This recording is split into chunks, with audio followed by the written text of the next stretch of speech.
Good evening, everyone. Before we open our Planning and Development Committee meeting of Tuesday, May the 5th, 2026, the Pembroke Land Acknowledgement Statement. As we gather today, I would respectfully acknowledge on behalf of Council and the community that the City of Pembroke resides on the unceded traditional territory of the Algonquin people. We thank the generations of people who have taken care of this land for thousands of years. It is with this statement that we honor and respect the Algonquins on whose land we reside. I will now formally call this meeting to order. Any disclosures of pecuniary interest or general nature thereof? Seeing none. Require an approval or amendment to the meeting agenda. Moved by Councillor Purcell. I have a seconder, Councillor Keel. Errors or omissions? Seeing none. Those in favor? Carried. The meeting agenda is adopted. The approval of the minutes of Planning and Development Committee of April 7, 2026, having been distributed and read. We need a mover. Moved by Councillor Plummer, seconded by the Deputy Mayor. Errors or omissions? Those in favor? Against? Carried. Thank you. Any business arising from those minutes? Seeing none, we'll proceed. We have presentations and delegations. Apparently, our presenter may have been delayed a little bit. So with the committee's approval, would we be able to move item B up to precede item A? Is there any issue with that by committee? Seeing none, we'll go ahead then. Ms. Sorial, proceed. Thank you. Okay, so at the Development Charges public meeting on April 21st, the draft citywide development charges background study and bylaw were provided for review. Only one member of the development community was present at the meeting, and 2 emails were received from 2 different developers. The preparation of the development charges background study and bylaw, as well as hosting the public meeting, were key legislative steps in the development of a new DC bylaw. So our first slide shows that in 2021, Council passed the current development charges bylaw that imposed rates for general services and engineering services, which includes water and wastewater. Although higher rates were calculated, Council approved a motion for the present development charge rates with a 2% annual increase over 5 years, which is the life of the bylaw. And our current development charge bylaw will expire on June 7th, 2026. So Hampson's Consulting, who is our consultant, is simultaneously conducting 2 background studies for the city. One is a citywide DC background study, which we're here talking about tonight. And the second is a joint water and wastewater services with the township of Laurentian Valley. And this covers the water and wastewater infrastructure shared between the 2 municipalities. And this development charge study was a requirement under the joint water and sewer agreement. The intention is to first pass this new DC bylaw for citywide services and then move to the joint water and wastewater background study, which is underway to support a new bylaw for those services with the township of Laurentian Valley. So according to the 2026 background study, the following residential rates can be charged. For a single detached dwelling and semi-detached, we can charge up to $28,882 per dwelling unit. For a townhouse dwelling unit, we can charge up to $23,107 per unit. And for apartment dwelling units, we can charge up to $17,329 per unit. And as you can see, we're presently charging, for the city, we're charging $4,089 per unit for a single or a semi-detached. We're presently charging $3,476 per unit for a townhouse and $2,399 per unit for an apartment dwelling. So with this chart that we see here, we see that for a single-family home, we're charging $4,089. In 2021, we could have charged $28,793. In 2026, we could charge $28,882, which is a difference of $24,793 between what we could charge in 2026 and what we're presently charging today. And you'll see here with our rate, residential rate comparison, if we charge the 2026 rates, we'd be a little more than half. And presently, with our rates that we're charging right now, we are the lowest in this survey of municipalities. So right now, the town of Renfrew is charging $15,000 for a single-family home or semi. Smith Falls is charging $12,530. Petawawa was charging $11,637. Brockville's charging $11,142, and Laurentian Valley is charging $5,308. Now, for non-residential DCs, we can charge as high as $94.15. And if we look at this charge, or this chart, we're presently charging $10.42 per square meter. In 2021, we could have went as high as $124.78. And in the 2026 DC background study, we can go as high as $94.15, with a difference of $83.73 between what we could charge in 2026 and what we're charging now. And again, looking at this chart, we can see that if we charge the 2026 amount, we're in about the middle of the pack. Right now, we're the lowest. And we can see that Brockville charges $85.79. Smith Falls charges $78.52. Petawawa charges $68.24. Renfrew $64.58. And Laurentian Valley $10.53. So now we look at, this was something that was brought up at the last meeting and that the committee had asked for. They asked for when neighboring municipalities, DCs, were put into effect. And as you can see, Arnprior, Petawawa, Brockville, Mississippi Mills, and Carleton Place have just passed new DCs within the last couple of years, and they are in effect for 10 years. Renfrew is up for renewal this year, and Laurentian Valley is currently under review. So if the city went with the comparable DC rates as Petawawa, which were approved in 2024 and are in effect until 2034, the city's rates rounded up could be as follows. For a single detached and semi, we could look at $12,000 per unit. For townhouse development units, $9,601 per unit. For apartment dwelling units, $7,200 per unit, and for non-residential development, $70 per square meter. Now, there are implementation options, and that's up to council's discretion. So you can charge the full rates, you can charge partial rates, you can have phase-ins, and we'll talk about phase-ins in a minute. We can delay effective dates, and there are exemptions, which we'll talk about a little bit later. The maximum life of the bylaw is 10 years, and it can be phased in over that period of time. The most common phase-ins are between 3 and 5 years.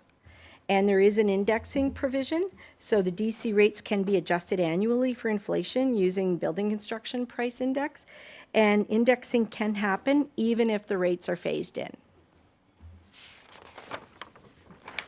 So here's an example of a 5-year phase-in. So we look at the bottom of the chart and it says May 19th, 2030. Well, that's the amounts that are comparable to Petawawa, and if that's what we're looking to strive for, I just use this as an example. So we could see every year an increase of $1,582 annually for singles and semis, an increase of $1,225 for rows, and an increase of $960 annually for apartments for each of those 5 years. And then once it reaches the 5 years, then the indexing would take place all along, but it could continue to take place if that's the wish of council. And there would be an increase of $11.92 for non-residential development. Then if we look at the 3-year horizon, we reach our max by May 19th, 2028. And then we're looking at an increase of $2,637 annually for singles and semis over 3 years, an increase of $2,042 annually for rows over 3 years, increase of $1,600 for apartments, and an increase of $19.86 for non-residential development.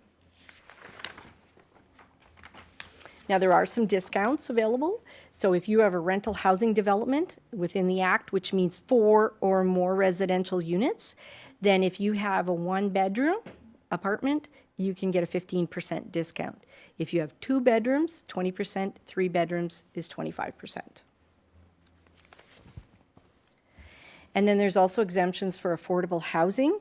So the creation of affordable housing would be for a period of 25 years or more, and the city would enter into an agreement with the developer that requires the residential unit to be affordable for a period of 25 years. Qualifying affordable units in Pembroke, according to the province's affordability report, is if you're buying a single home, it has to be $275,000 or less. If you're buying a condo or an apartment, it has to be $261,000 or less. And monthly rentals for a bachelor unit has to be $798 or less. For a 1-bedroom, $1,033 or less. $1,247 or less for a 2-bedroom, and $1,480 or less for a 3-bedroom. Other exemptions include nonprofit housing development, long-term care homes, inclusionary zoning, and that's usually for larger cities. So if you're looking at a large apartment complex, sometimes they'll say the apartment complex has to be over 100 units, and 10% of those units have to be made affordable. So typically not too applicable in Pembroke. And then there's attainable housing, but that's not been defined or it hasn't been enforced yet. So we don't really know what that entails. And then there's the timing of the DCs. And again, this was a concern that was stated at the public meeting. And the Development Charges Act now allows phase-ins of DC fees. So, but if you're non-residential development, you're industrial, commercial, you still have to pay your DC at the issuance of the building permit. And that's when we're charging right now. If you're non-rental residential, you're going to buy a home or a semi or whatever, you can now pay your full DC at occupancy. So the developer could pay it, or maybe the homeowner, however it works. The final one is rental housing or institutional development. That can be paid over a 6-year payment plan. So you pay for the first installment on occupancy and then the next 6. So there are those options. And that's all part of this bylaw that we can shape and mold to the way the city of Pembroke wants it to go. So finally, the provincial and federal governments recently announced the Canada-Ontario Partnership to Build initiative to lower development charges.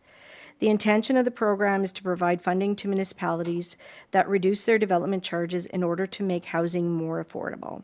This is a very recent announcement, and again, details on how this program will work and how much the development charges will be reduced has yet to be determined. And then one other thing, I just had already mentioned that Hampson Consulting is already doing the 2 background studies, the one that we're discussing now and the one for the water and the wastewater. But it's important to note that the citywide one that we're discussing tonight only includes library, parks and rec, fire, police, bylaw, roads, stormwater. It does not include water or sanitary sewer service projects. So the water and sanitary sewer service projects are being dealt with in the joint water and wastewater services development charge study with the Township of Laurentian Valley. This means an additional development charge rate for water and sanitary will be brought forth at a subsequent meeting. So I'm looking for the approved rate, some rates for the citywide DC to be added to the draft bylaw, and that this bylaw would be before council on May 19th, because keeping in mind our present development charges bylaw is set to expire on June 6th. So I looked at various options. I've presented various options tonight, so staff is looking for direction for citywide DC rates. Thank you, Mr. Chair and members of council. So thank you for your report. Starting with the expiry of the current bylaw. In a perfect world, it wouldn't be expiring on June 6th, June 7th of this year. So in a perfect world, we would have time to digest and allow the province and the federal government to expand upon this Canada-Ontario partnership to build 8.8 billion.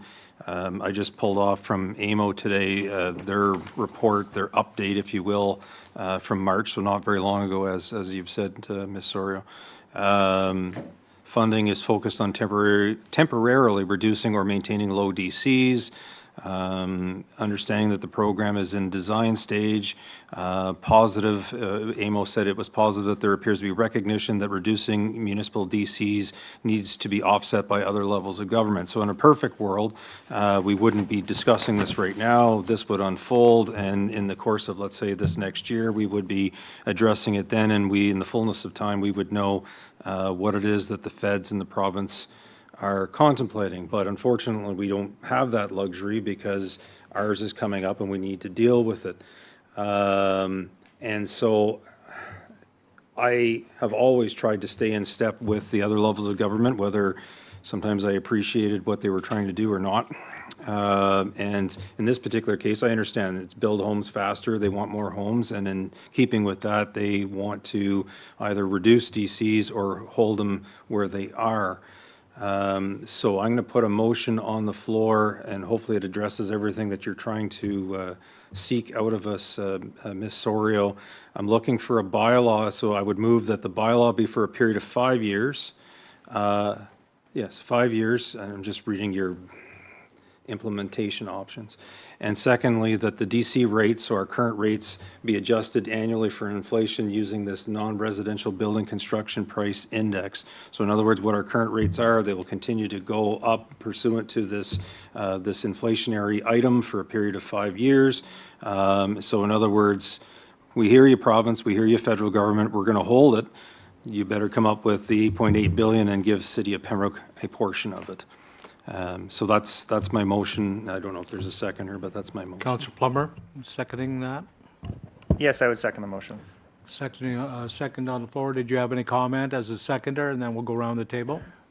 I think my comments were pretty clear the last committee meeting or the public meeting. We talked about DC rates and understanding that a bird in hand is worth more than two in the field. And if we can't get developers to build, I don't want to put up barriers that we might seem as a deterrent. We have a lot of current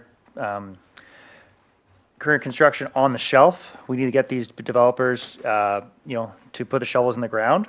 So I hope that they're watching tonight and listening and understand that Pembroke wants you to undertake and start building, because we are holding these rates and we want more development to happen here in Pembroke. Thank you. We have Councillor Keel, Lafernier, and the Deputy Mayor. Councillor Purcell.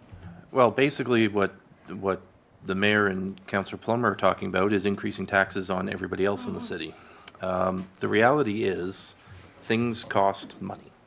And if developers aren't paying for growth, which is the whole point of DCs, the taxpayers are paying for growth. We are still going to be having budgets coming forward over the next 5 years. They're still going to be asking us to pay for things. And instead of asking for development to pay for things, we're going to be asking every single taxpayer in the city of Pembroke to pay for it.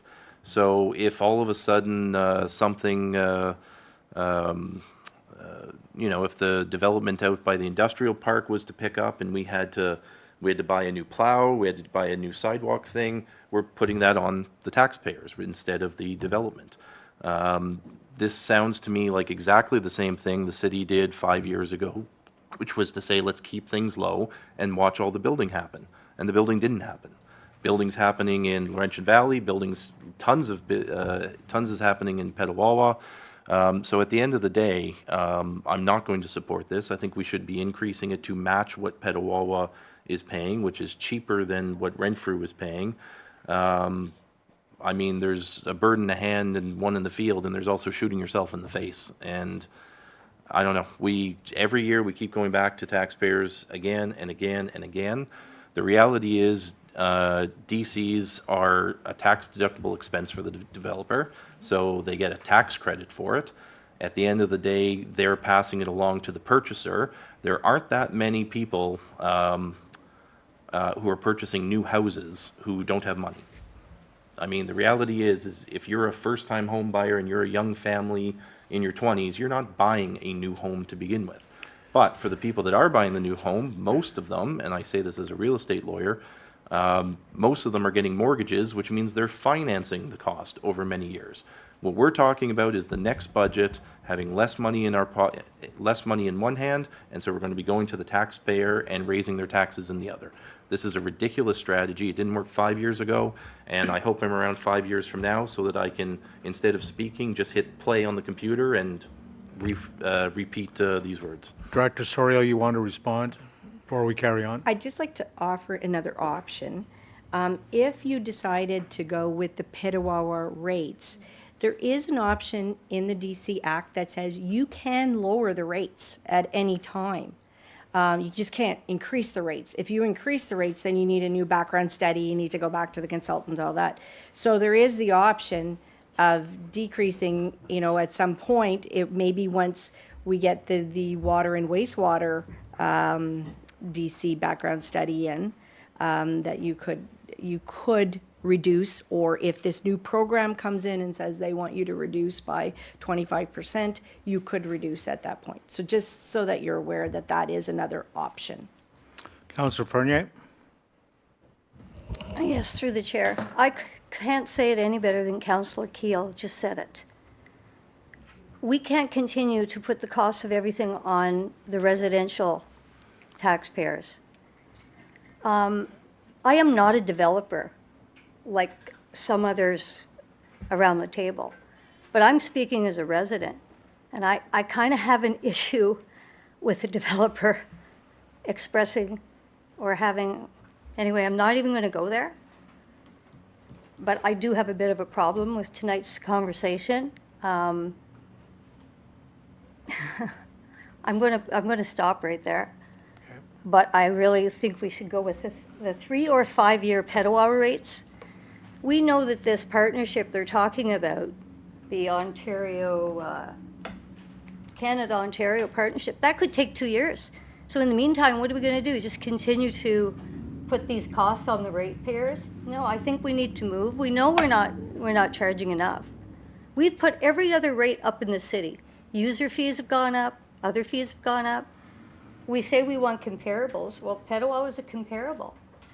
So I think we go with that. And as staff has just said, we can decide later. If this partnership's a great thing and we want to reduce rates in 2 years, we can. But I don't think we want to do it now. And I think we have to represent those individuals out there that are already having a hard time paying their taxes. As Councillor Keel said, developers can claim a lot of these expenses. So, I mean, I'm going to stop right there. Thank you. The Deputy Mayor, and then Councillor Purcell. It says here that property developers in Ontario do not typically receive a direct tax credit for paying development charges. They can add it to the home's final price. But in recent years, they've had to pay it up front. So I met with a couple of developers recently after the meeting, and I spoke about it last meeting, how I felt. I'm not going to regurgitate everything I said, but the conversation went like this. Developers in Pembroke, so Pembroke has not enough land, no land, not enough land, higher soft costs, higher building costs because of the clay foundation. Petawawa has sand, Deep River. Taxes are higher.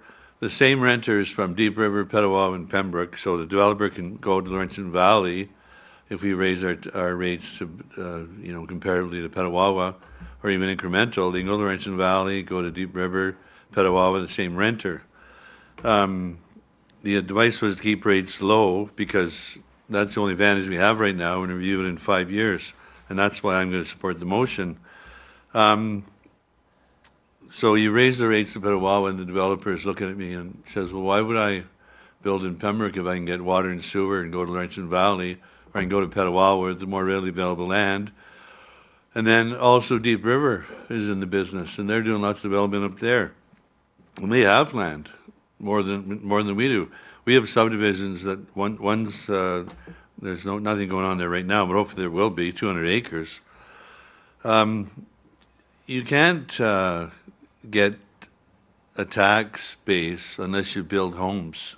So Councillor Gill's talking about future taxes, and I realize what he's saying, but first you have to start with a base. So we want to spur economic development and housing. So in 2023, we had new single development, 27 units, 8 new apartment units.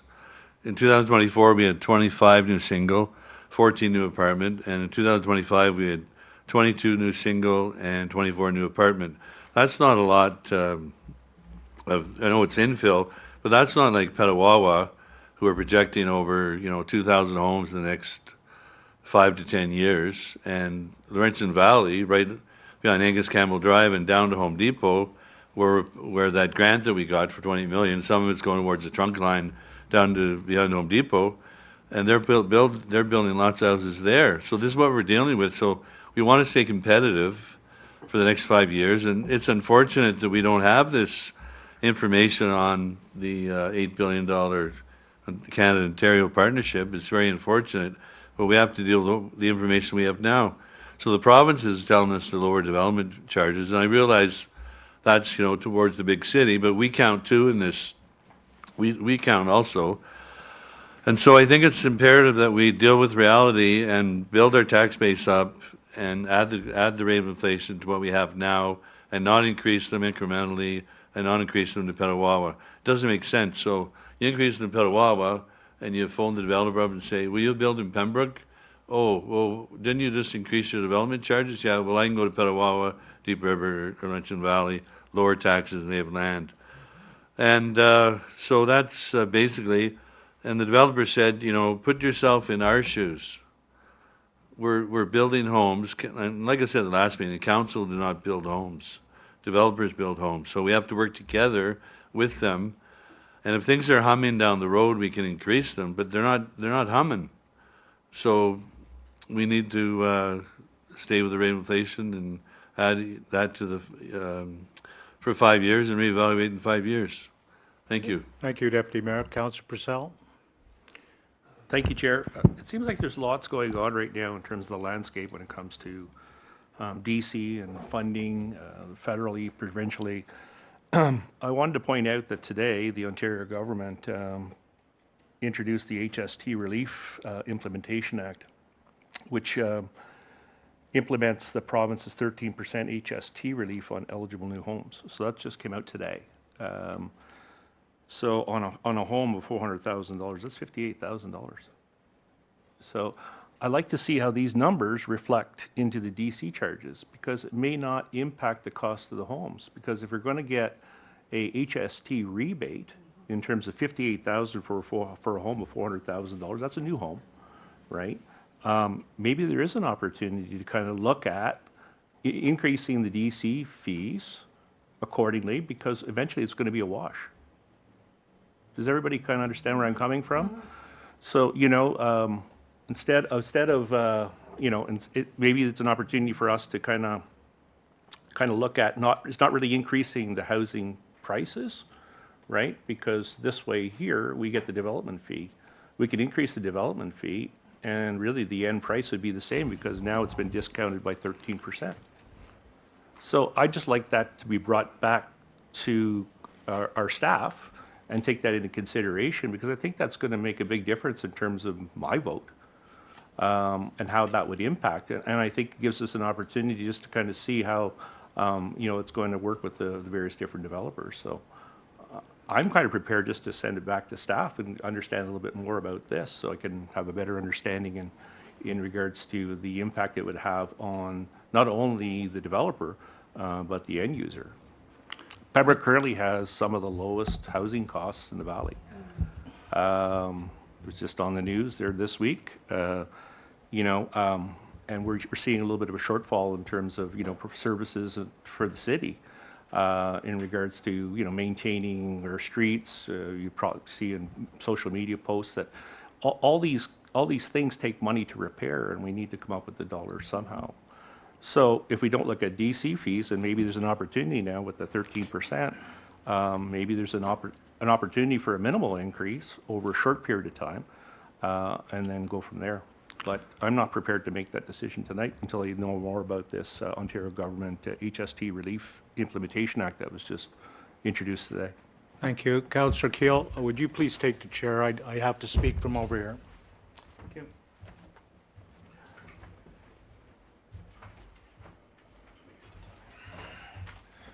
Councillor Jacquinot.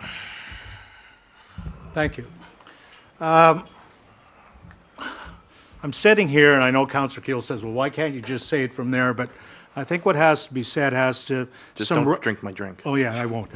Some relevance about the discussion around the table. You know, I keep hearing this thing that nothing's happening in Pembroke. So I did a little research. 2024, the permit fee revenues in Petawawa were $61,585,000, which was a decrease from 2023 of $27 million. So initially, their permit fee revenue was $34,323,000. That's pretty healthy. City of Pembroke, at the same essence, for the year, like 1 year less, 2023, we had $40,262,000 in permit fees. So we were ahead of the scheme there. And then people say, well, you know, I can always move to Laurentian Valley or to Petawawa where the taxes are cheaper. Okay, here's some other stats, okay? Petawawa has 7,174 households. Out of those households, 2,699 are on water. The rest are all on septic. So what does that tell you? That tells you that there's 4,475 homeowners who are on septic systems. So it's okay, so it's cheaper. So now you're not getting, you know, sewer to your house, but what does a septic system cost? So I did a little more research. Septic system can go anywhere from, what was it? There's so many figures here. From $10,000 to $60,000, depending on the soil, depending on where you're putting it, depending on whether you're close to the river. And a septic system is not good forever and a day. It has a life expectancy about 40 years. After that, you need a new one. So you're going to have to, with incremental costs and price of inflation, everything else, you're going to have to put in another septic system. Interesting. I mean, I found that quite interesting myself. So people say, well, it's a lot cheaper there, but you're not getting the same service. You're not getting water and sewer to your door. If your septic system blows in the middle of winter, or it, you know, it overreacts for some reason, or it's not working properly, that's fine. And did you know that on a septic system, you're limited to doing washing in your home once or twice a day? You can't put 5 or 6 loads of wash and you know, and use your dryer properly if you're on a septic system, because it actually works against the septic system. So people say, well, geez, that's good. Yeah, it's really cheaper. But, you know, if you've got 3 or 4 kids and you got to do a wash, you say, I got to do more than one wash. Kids are going to school, to go to high school, blah, blah, blah. Fine. Lower rates. Insurance Bureau of Canada, we're talking about fire. And people say, well, no, the fire rates are the same. They're not. If you are near a professional firefighter's, you know, fire hall, and you have a quick response time of 4 to 5 minutes, as opposed to having a volunteer service, and I'm not degrading that service. I'm just saying there is a difference. You've got a professional firefighting team that's trained to fight fires. I mean, there's succession planning in that fire department. If you have 10 firefighters that are volunteering, and tomorrow they say, I quit, what's your recourse? Now you're short all of a sudden 10 firefighters. So there's another thing that you have to consider. So the rates, although they may not be a whole lot cheaper, they average from 5 to 6% on your fire home insurance. And that is calculated by FUS, which is the Fire Underwriters Security Association in Canada. So those are actual facts. I'm not making that up. I did a little research. Proximity to the fire station, response time, how quickly can you get there? And I mean, God bless the Eganville Leader. Every time I see a picture of a fire on the front of the Eganville Leader, the house has been consumed. And what that tells me is they didn't get there quick enough, you know, and I'm not degrading that. I'm just saying they did not have the ability nor, you know, the wherewithal to get there quick enough. So if you're 20 minutes out and your barn catches on fire, unless God pours, you know, a big storm on you with lots of rain and hail, I don't think you're going to survive it. So those are some of the other reasons why it may be a little cheaper to live in the outlying areas. And I'm not begrudging that. You know, people like to live in the country. They may want to have a bunch of chickens. You know, they have a chicken bylaw. So be it. But there are actual differences. And what really surprised me was in the town of Petawawa, 64.2% of homes there are owned. They're owned outright. 35.8% of rentals. Now, I don't know what our statistics are here. I was trying to talk to Colleen today, but it was sort of short notice. Ms. Sorial, I understand that. So from those standpoints, when you're looking at a development charge, and believe me, I don't want to send development away. I want development. And if it can be phased in somehow to give the developer a bit of a break, but to outright say we're not going to have them, I think that has to be a provincial or a federal mandate. That's not up to us because we still have to buy that fire truck. We still have to put those sewer pipes in the ground. We still have to have, you know, the hospital and access to get there and supply that hospital with, you know, proper water sources, etc. I mean, if you close a hospital down during an emergency, that's an emergency. If you got a fire in a hospital, you got to evacuate. There's 900 people working in the hospital at any given time. You got to evacuate all those people and the people in the hospital. So there are different scenarios to remove planning development charges. And there was a number of years ago when we didn't have any. And you know what? We weren't doing good anyway. We put the development charges on, and I don't know whether that said to other people, well, they've got them, well, we have a choice. But I mean, sure, you can move across the street, you can move into Laurentian Valley, but it's different. When you live there, you are not living under the same circumstances as you do in the city of Pembroke. So when you're making a deliberation, ladies and gentlemen, I have a vote too as a chairman. I definitely do not want to see development go away. But I understand from the developer's standpoint, they're not in business to lose money. If they were, they'd be a poor developer and they wouldn't be in business. So, but I think our obligation to them is say, look, you know, we're limited to our land, et cetera, but we believe in you and we want to give you a bit of a break. We don't want to gouge you. We don't want to take all that cash all at once, but we want to give you a bit of a break so when the house is sold, et cetera, you can proceed to, you know, pay your share or collect the difference. Thank you. Thank you.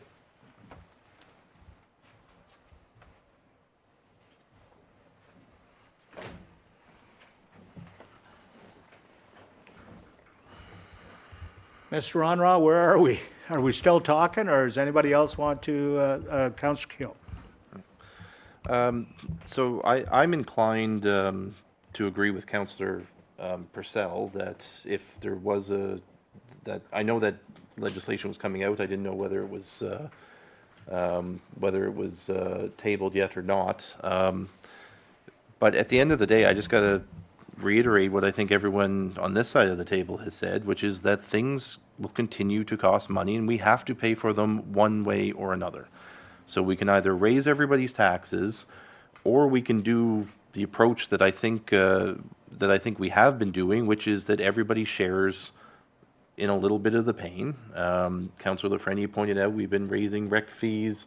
We've been looking for other new types of fees. And it's not because we're trying to, we're trying to get into everybody's wallets. It's if you use a multitude of different fees and taxes, you kind of spread things out a little bit. And right now, all we're doing is giving developers a break. And again, this is what the city did 5 years ago. And I don't see any huge subdivisions rocketing towards completion. If somebody else can explain to me where we get the money to fix the roads, where we get the money to fix things in the parks, where we get the money to spend on the library, I mean, by all means, tell me where you think the money's coming from. It hasn't been you know, it hasn't been really coming from other levels of government in any expansive way so far to fill the gaps that we know exist. We just finished our asset management processes. We know how much money we're going to need, and we know that we currently have a gap. So I don't understand why we would continue to do what we're doing when it's not currently working. I think we're just leaving money on the table at this point. Councillor Fernier? So I won't be supporting the motion that is out there, but I'm wondering, in light of Councillor Purcell's information and the not knowing what's happening with this Canada-Ontario partnership, if we, as Colleen said, we can put them down, but we can't put them up again. Why don't we think about adopting the Petawawa rates for 3 years, but requesting staff come back to us with more information about this HST rebate for homeowners, and once we know about this partnership, because that could take 2 years, and we're going to be stalemate, but at least come back to us with report saying what kind of opportunities are there going to be for these homeowners and developers to recover some of those expenses. But at least then we can go ahead, because we know we're under the gun. We have to get this done by June 1st. Yeah, but that's not very far away. But if we at least go, then we can look at all this new information, and if we say, hey, we're good to go, but if not, we can revisit it. Go ahead, Ms. Soriel, and then we'll have Councillor Plummer. There is another option. We can ask to extend our existing development charges bylaw. Now, if we extend it by more than a year, then we have to do a new development charges background study, all that. Like, I wouldn't want to see us lose all this effort that we've done into this particular development charges. But maybe just to give council some kind of relief, you know, maybe we extend this for a couple of months or something like that until then I can get more information on this HST. Maybe there'll be something more about this Canada-Ontario partnership that comes out, and then the rates stay the same. That is another option that is allowed under the Development Charges Act. Councillor Plummer, Councillor Purcell. I'll let Councillor Purcell speak, I think, to the Director Soriel's comments, but I'll just comment first. I just don't understand this fascination with Petawawa rates. That's not our direct competition. Our direct competition is Laurentian Valley. They are on our border. We provide them water. They pay the water fees. They are building the houses directly. So when someone comes to buy a house, they're looking first, if they're looking for the area because they want to be close to the hospital, want to be close to Walmart, want to be close to all the shops, that's not in Petawawa. That's in Pembroke. And that's close to Laurentian Valley. I just don't understand the other side of the table's fascination with raising the Petawawa rates. So I would, you know, if you're going to raise rates, look to your immediate competition, which is next door, Laurentian Valley, not Petawawa. I could just, Councillor Purcell's next, and then Laurentian you. Valley is doing it right now, so. You're I out of don't know order, if we can wait. Councillor Fernier. Councillor Purcell's up. Yeah, I totally agree, Councillor Plummer. I think it's a good opportunity just to pause, and if we can extend that for a period of months, I think that you know, I think, like I said, the landscape is changing quite rapidly. New programs and initiatives that are coming out as well, and you know, the focus truly is in terms of building more homes quicker. We're probably going to see a lot more information coming from, you know, the provincial and federal government. So I think that's wise. And you know, Councillor Plummer is correct. Our direct competition really is Laurentian Valley, and just because of the proximity, and they do have sewer and some properties. You know, the major development behind the mall, you know, that's all on city water and city sewer, and lower taxes. So, I mean, we gotta be competitive, and I think, but then again, we gotta pay for those services. And I recognize what, you know, Councillor Jackno has been saying, that we have a city and we're running a city and we have expenses that maybe Laurentian Valley doesn't have, right? And you know, that's, people want to live and work and play in Pembroke. There's a cost, And I think by pausing right now, I think we can do not only the development community, a good service, but also our ratepayers. So I think it's good that we pause, get some additional information. Like I said, this is just hot off the press. It's under Ontario News today. So I'm curious to see if that 13% will make a difference in terms of us, increasing our DC fees perhaps, or looking to see, what others in our area are doing for DC fees as well. So I think that way it puts us in a better position to make a more informed decision. So thank you. Thank you, Deputy Mayor. And Your Worship. Yeah, the HST relief, do we know how long that's being initiated for? Doesn't really say, does it? So it could be for 2 years, 3 years. Anyhow, right through the chair, quick question, Ms. Soriel, so we could pause for like 8 months? I'd have to That's double too check long? with our consultant on that, but I know. 6 months or? Yeah, we'd have to figure out if there's Okay. lame duck and what's going on Yeah, here that's the as trouble. well. And so I can check if you're giving me the direction for a couple of months, and then I can see if can be an extension. I can get back to you with that information. Yeah, it's too bad, this federal government program. It's unfortunate. We don't know enough about it yet. Okay, thank you. Your Worship. Similar to what the deputy mayor is trying to ask, when you're suggesting that you can defer it for upwards of a year, I would think you got to then start working backwards to say if there's a whole implementation that has to happen and so forth, and not to put the director in a even more work, but knowing that you have this deadline of June 7th, what if, I'm just throwing this out there, if we were to defer this to the next, whatever it is, May 19th, I think is our next meeting, defer it to May 19th, that would give you whatever period of time that is to figure it out. Not figure it out in terms of the fund and everything else, but figure it out in respect to talking to the consultant. Hey, is this viable? When would it have to be to? Those sorts of things.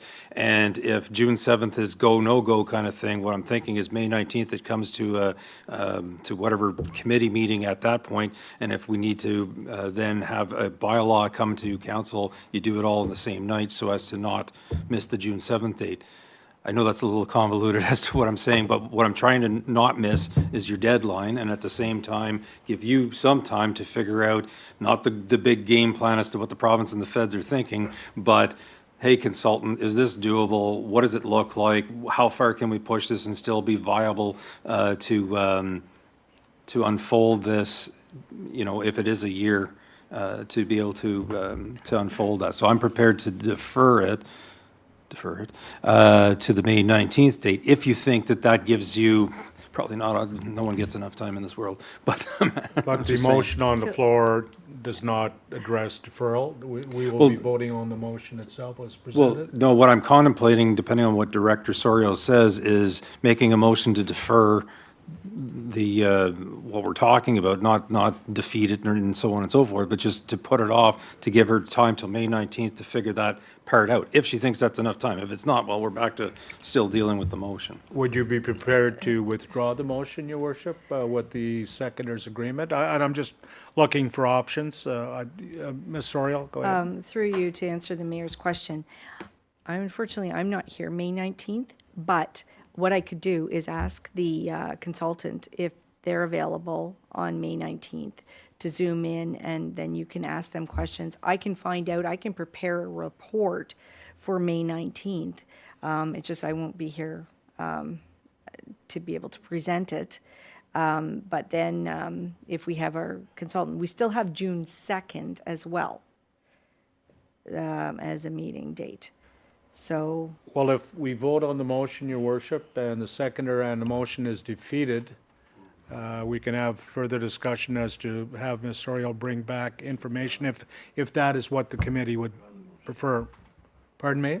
So if There I- is a motion on the floor. Yes, so if I can, Mr. Chair, I would rather withdraw it. I would rather it not be defeated and then have to go through this whole reconsideration, lovely stuff. Is that a motion, your worship, to withdraw the original motion? If the seconder agrees, I will withdraw with the Seconder? direction to Ms. Sorio that this is what's I agree. happening in the meantime. The mover and the seconder agree to withdraw the motion. Therefore, direction, Ms. Sorial, to provide us with more information, correct? And then we can make a proper decision based on all the information, the questions have been asked. Is the committee comfortable with that? Anyone have any issues? Seeing none? Very good. Thank you. Thank you. This was supposed to be a 3-minute conversation, you told me, Ms. Sorial, earlier in the day. That's okay. Do we have our a presenter? We do. Thank you. We're going to welcome from Bear Invest Limited, Mike Orsi, developer, and Massimio Socia, engineer development engineer. I hope I got the the names right. Mr. Socia, is that you? So, Mr. Chairman, maybe what I could do is introduce, just do a little bit of background, Yeah. and then it'll open up for questions Very with good. Mr. Orsi. So, at the April 7th Planning and Development Committee of Council meeting, the committee tabled this item so that the developer, Mr. Orsi, could attend virtually to give an update on the proposed Bear Invest Limited subdivision. Mr. Orsi, along with his engineer Massimo Socia, is present tonight. Just as a background, the city approved an offer to purchase for Brundridge Farm in 2011, and presently the subdivision is approved for 129 lots for single detached dwellings. The offer was subject to the developer obtaining a subdivision agreement within 3 years of the purchase. The 3 years expired in February of 2014, and extension agreements were approved, with the last agreement being for a 1-year period, and this present extension is set to expire on June 13th, 2026. Burcom Developments then submitted an application for a plan of subdivision for the Brundridge Farm in 2015, and the application included a Stage 2 archaeological report, a species at risk report, a functional servicing and stormwater management report, and a traffic impact study. Burcom Development then had received draft plan approval for their subdivision in November of 2015. However, they have yet to enter into a subdivision agreement. I will now turn it over to Mr. Orsi to let the committee know what is being done and what stage is the proposed subdivision is at, and then allow the committee to ask their questions. Thank you, Signore. Benvenute. Welcome to our council meeting. And well, sorry we had to keep you waiting a little bit. Come stai? Welcome. Very, very well, thank you, and I appreciate the presence. Can you hear me, or? We can hear you very well, sir. Okay. Well, the situation was that there's, and it's province-wide, there's so many studies that don't produce anything besides costs to be added on and passed on. Now, we had difficulty with this creek and getting easements and objections and all that kind of stuff, and it kept delaying. And then the consultants that we hire, they procrastinate, it's hurry up and wait, and then they submit, they change them back, and it just keeps going to and fro. At the last minute, I said, I'm ready, willing, able to sign a subdivision agreement. But the electrical distribution system is not done. And I said, why not make an appendix to the subdivision agreement and saying, when it's done, it will be done to your satisfaction. But in the meantime, let me proceed with phase 1 and commence construction. And we prefer to do the work in the summertime and not in wintertime because production, soils, a number of factors. So this is where we're at, and the delays were not necessarily caused by us. It's people we depend on. And then, as you say this evening, you talked about it, development charges or impact fees.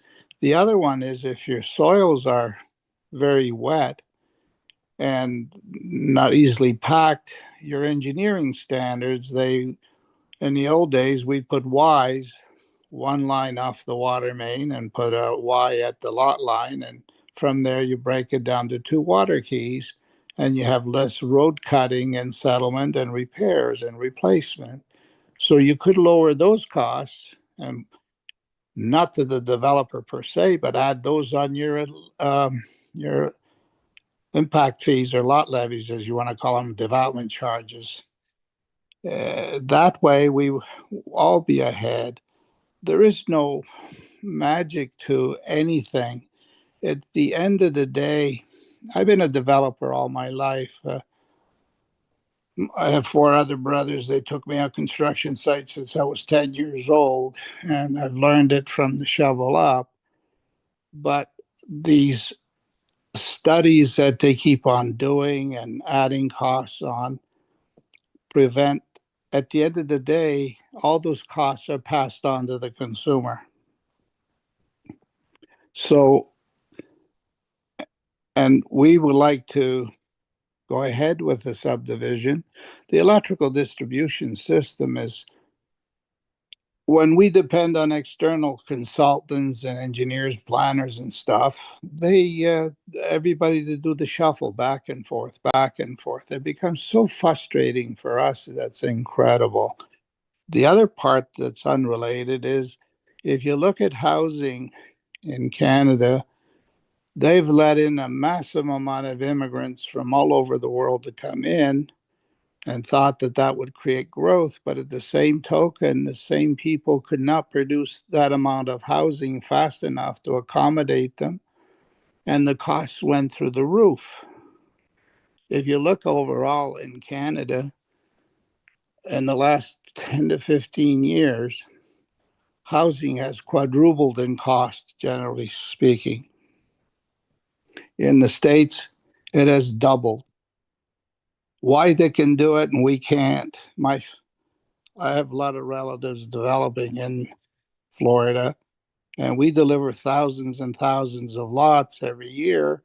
But here it's always hurry up and wait. And then when the people you depend on and we depend on, we can't seem to get through the system. The systems become so complex. So it isn't a lack of my willingness to proceed. It's all these man-made impediments.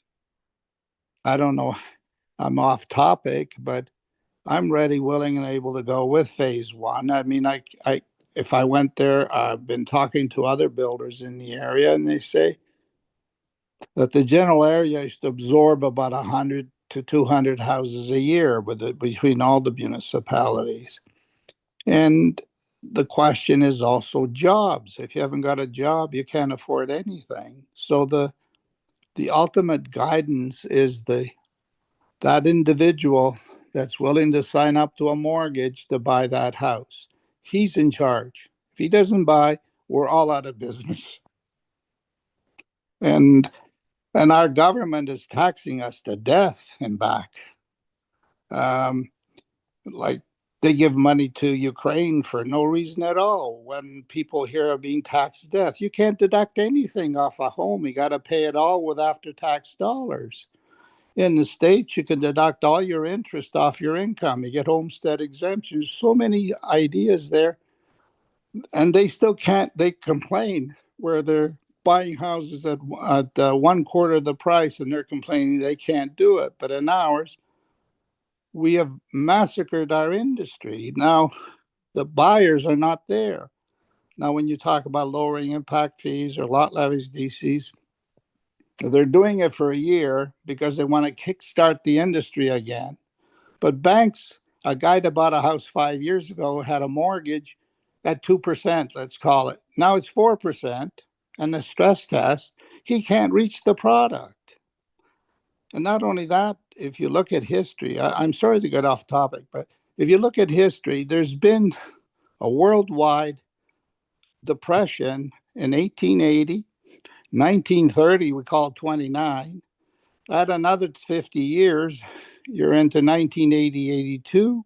Add another 50 years, it's 2030. The world is indebted up to our eyeballs.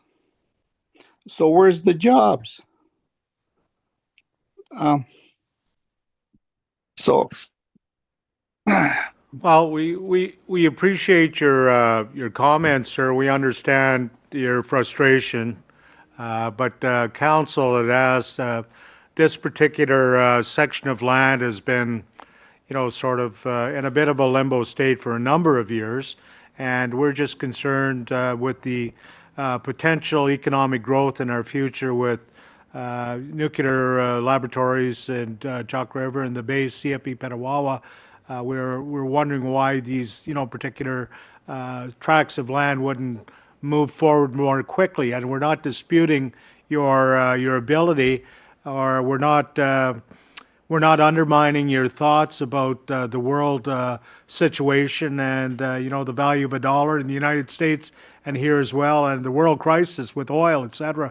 All of those things impact. However, we have members of council we invited you here to give you your opportunity to give us your vision and your outlook on that. We appreciate that. I'm sorry you had to wait a little longer. We were trying to work on development charges, which you probably don't want to hear about anyway. But anyway, are there any council members who would like to ask our gentleman a question? Councillor Keel. So when do we see shovels in the ground? well, we have to sign a subdivision agreement or else we can't put shovels in the ground. So after we sign this development agreement, hopefully this year, when do we see shovels in the ground? Well, again, the building season or the construction, if we sign a subdivision agreement, I don't know how fast you guys can produce one and get it signed. For us, we'd be out to get it out for a tender and get the road contractors to bid it. And depends on them when, in other words, if the contractors that put in roads, if they got too many jobs, then they can't put that many men on your job. So you have to get a contractor that's willing, ready, able to do it and get him in there without your engineering department is holding us up. So if we get a subdivision agreement, we're already into the first week of May. I don't know how fast you guys can get one ready and us to sign it, but you have to take a bit of a rain check on the electrical because, again, we gave it out and they're holding it up. So the electrical is a soft service. It meanders around. Like you can't move manholes and slopes on pipes. But electrical is the soft stuff that just goes in the boulevards. So we can have a subdivision agreement. I would say at the latest would be next summer to put the shovels in the ground for sure. But if they can put them in earlier, yes. In my case, I don't have, the land is paid for. I don't have to go to the bank to borrow the money. So I have those tools at hand. Again, it's the weather and the type of soils. Because if you got sand, you can pack it any time, but you can't build the above ground. You can put the underground stuff in, but you can't build above ground in the wintertime. You can't compact the soils and get the tests and all that kind of stuff.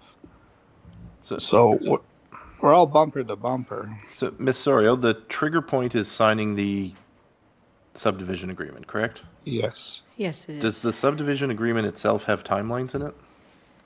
Yes, so they have like 3 years once the subdivision agreement is signed to start the development.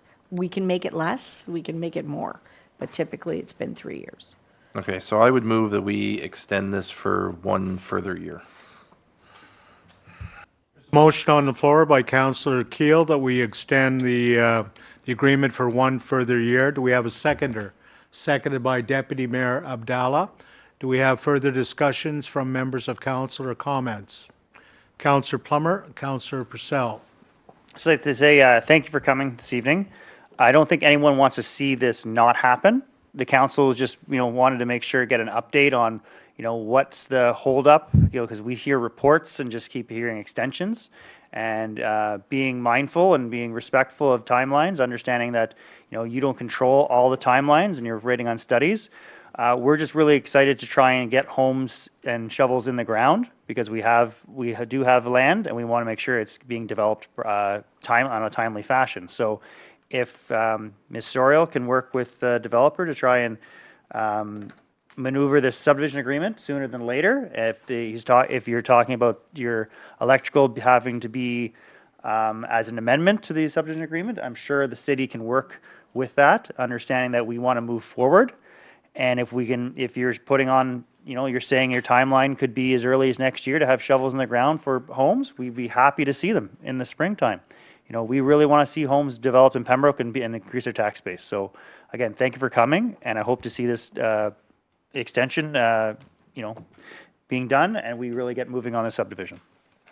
Further? Sir, I would just like to thank you. I know the Italian immigrants that came to this country, I assume you're Italian? Yes. You're Italiano? Yes, I came over in 1955. I was 10 years old. I couldn't speak a word of English. Anyway, And I want to recognize the Italian community, especially in the city of Pembroke, where we had a little Italy, and I grew up down the street, so many of my friends were Italianos, and I know how hard they worked to make the country and our community better. They built many buildings within our community. The Giant Tiger store, one of the largest stores in our downtown, it was bricked by Connie Riccardo, who was an Italian immigrant as well. So, sir, we appreciate your time, and based on the information that you've heard tonight, we've extended your success for a year. Votes. much appreciated. Thank you. Those in favor of the motion on hand. Those against. Passed unanimously. Thank you for coming, sir. Thank you. Ciao. Good night. Night.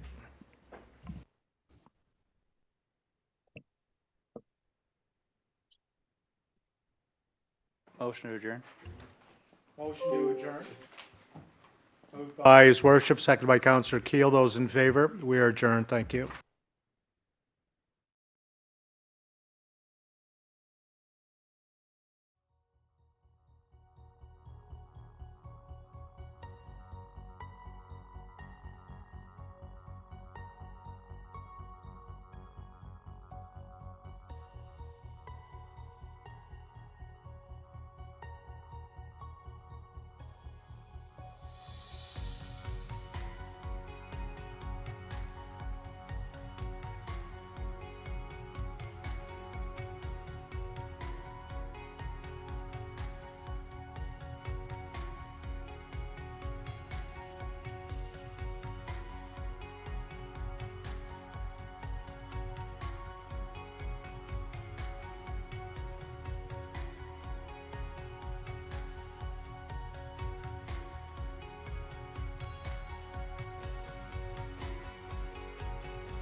Good evening, everyone. Welcome to our May 5th Finance and Administration Committee meeting of Pembroke City Council.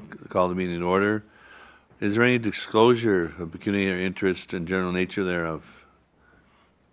Seeing none. Approval of the meeting agenda. Moved by Councillor Plummer, seconded by Councillor Giacono. Those in favor? Motion carried. Approval of the minutes of a special Finance and Administration Committee meeting, April 14th, 2026. Moved by Councillor Purcell, seconded by Councillor Keel. Those in favor? Carried. Any business with those minutes? Seeing none. We moved to item 6, presentations and delegations. Ottawa River Transit Fare Review. Our friend from Left Turn, Right Turn, Jordan, our consultant, is with us tonight. Yes, thank you. Can you hear me? Yes, we can. Great. Okay. I'll get started right away. Good evening, folks. My name is Jordan Papazoglu. I'm a transit consultant for Left Turn, Right Turn, and I'm here this evening to present the findings from a fare review that we conducted as part of Ottawa River Transit's 6-month assessment.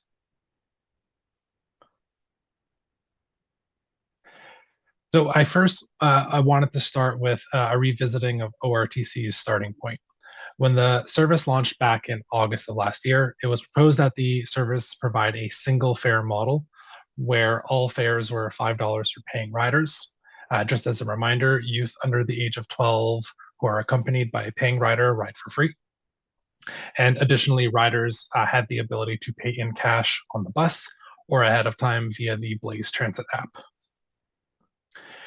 Additionally, it was decided that any potential fare passes would be reconsidered in early 2026, and therefore an assessment of the existing fare structure was conducted as part of the 6-month review of the transit service. So we looked at Ottawa River Transit and its fares from a variety of different angles, all of which I will spend some time on over the next few minutes. First, our analysis investigated rider patterns from October 2025 through February of 2026 to assess how often riders are taking the bus. As shown on this slide, 3 user groups are beginning to form with varying usage rates. So the first group we are calling the occasional riders, which account for roughly 60% of unique riders, excluding children. These are people who are taking the service less than 5 times per month. Then our second group is what we're calling the routine riders, who account for, again, roughly 25%, plus or minus 5% of unique riders, also excluding children, and ride the service between 6 and 14 times per month. Lastly, we have the frequent riders, who account for about 15% of unique riders, once again, excluding children, who ride the service at least 15 times per month. The reasoning for saying excluding children is because they are not necessarily paying riders. We are not able to track them through the Blaze backend system. So just for greater context on why we looked at this is that the introduction of a monthly pass along with its price point is intended to shift the behavior of that middle group, so those routine riders, which is in the dark gray, that's 6 to 14 times per month. The intention is to shift that behavior for that group to incorporate transit more consistently into their day-to-day habits.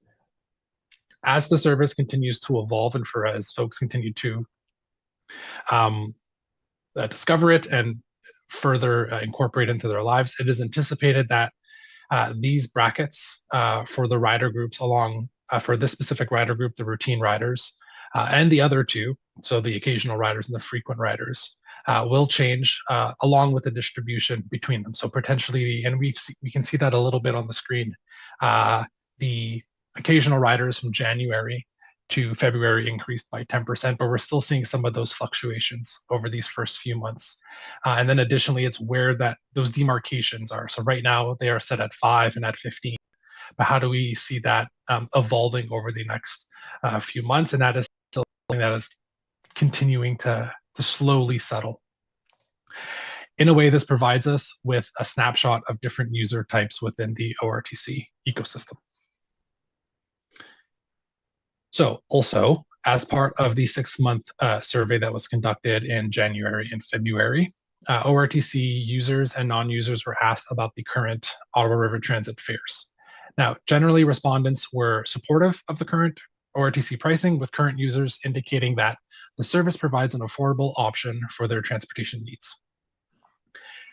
The survey also inquired if discounted ticketing options, such as a monthly pass, would incentivize them to use the service. And as shown on the slide, survey respondents were supportive of discounted ticketing options, with over half indicating that they would purchase if made available.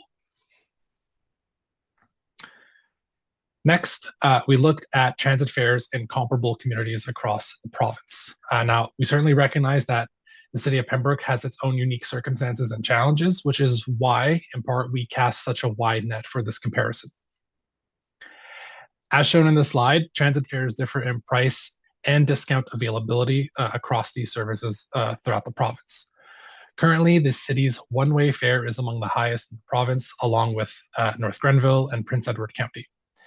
Additionally, the average monthly fare multiplier, which is the number of one-way trips it takes to equate to the cost of a monthly pass between these municipalities, is 21.5, with no monthly pass greater than $100.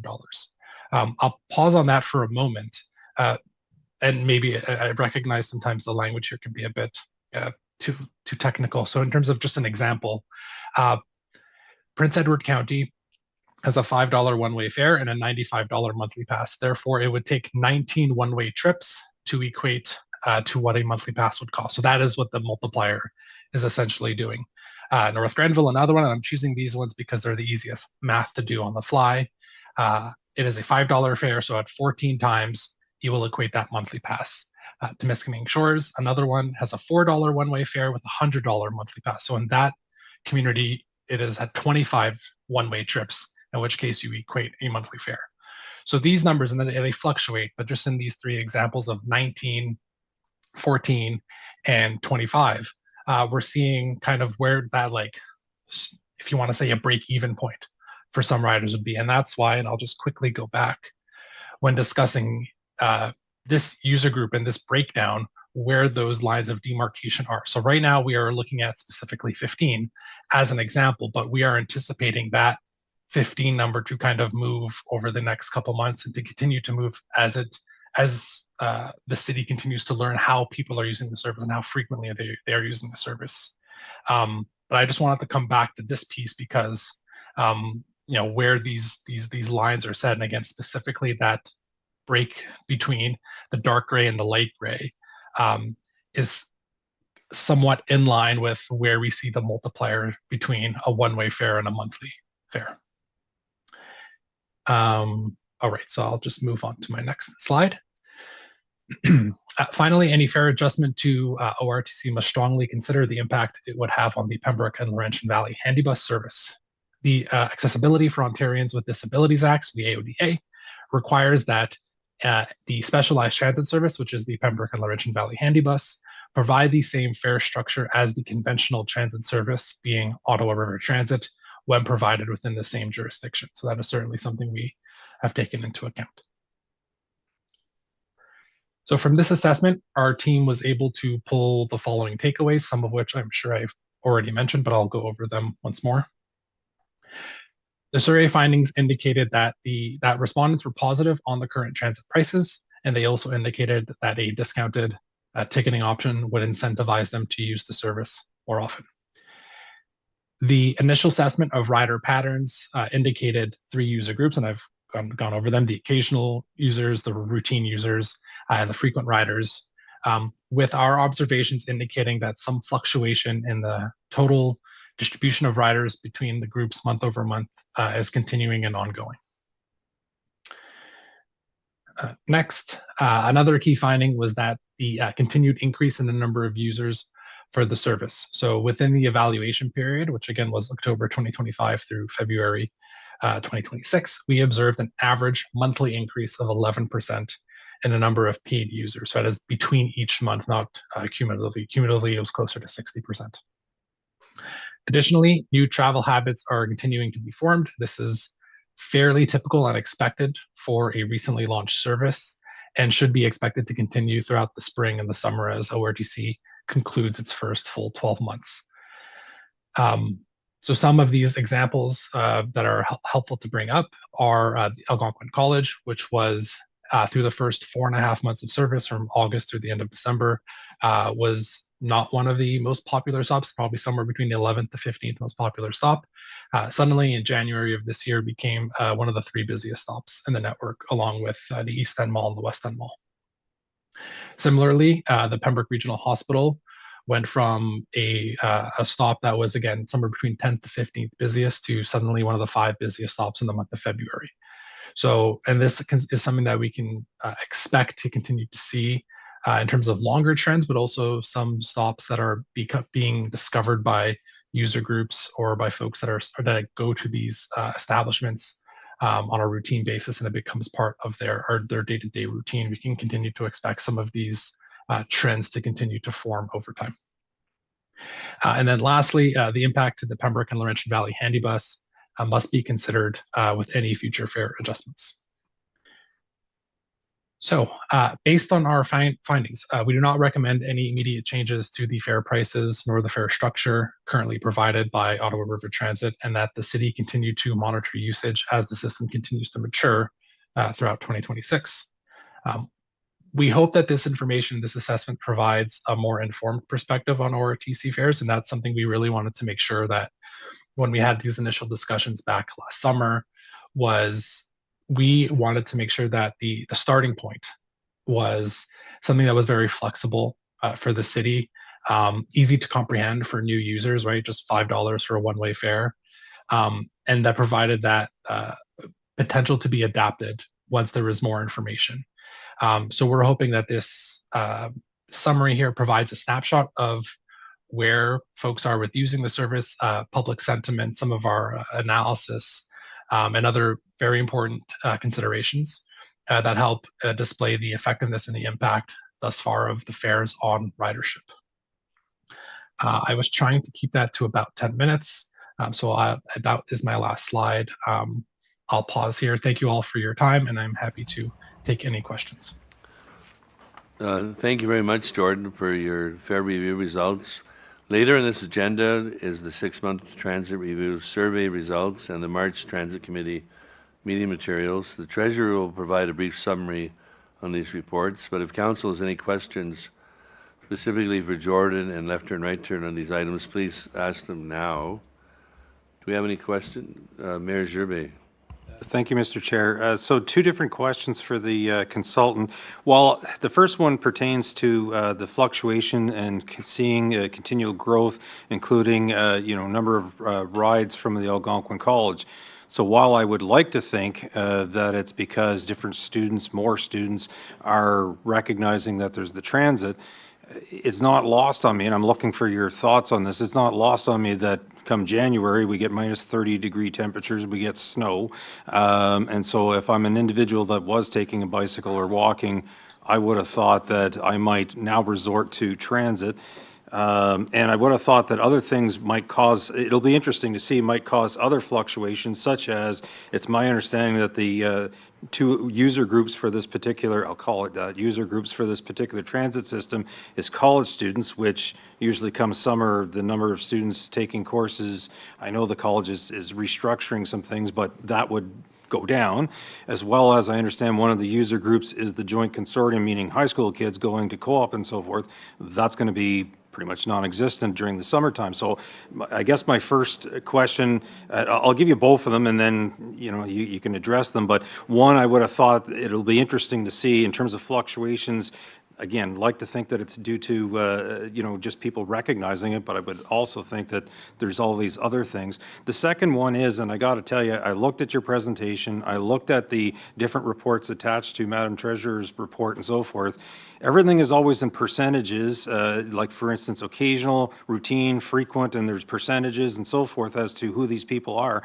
What I'd like to know is in a given month, pick a month, it doesn't really matter to me, how many unique riders are there?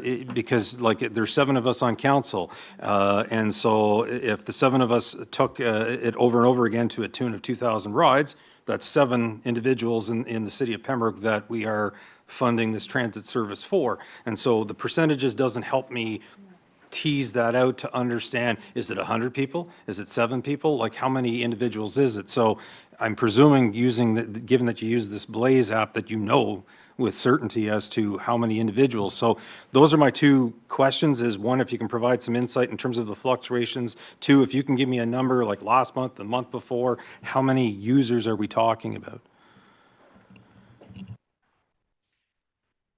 Yeah.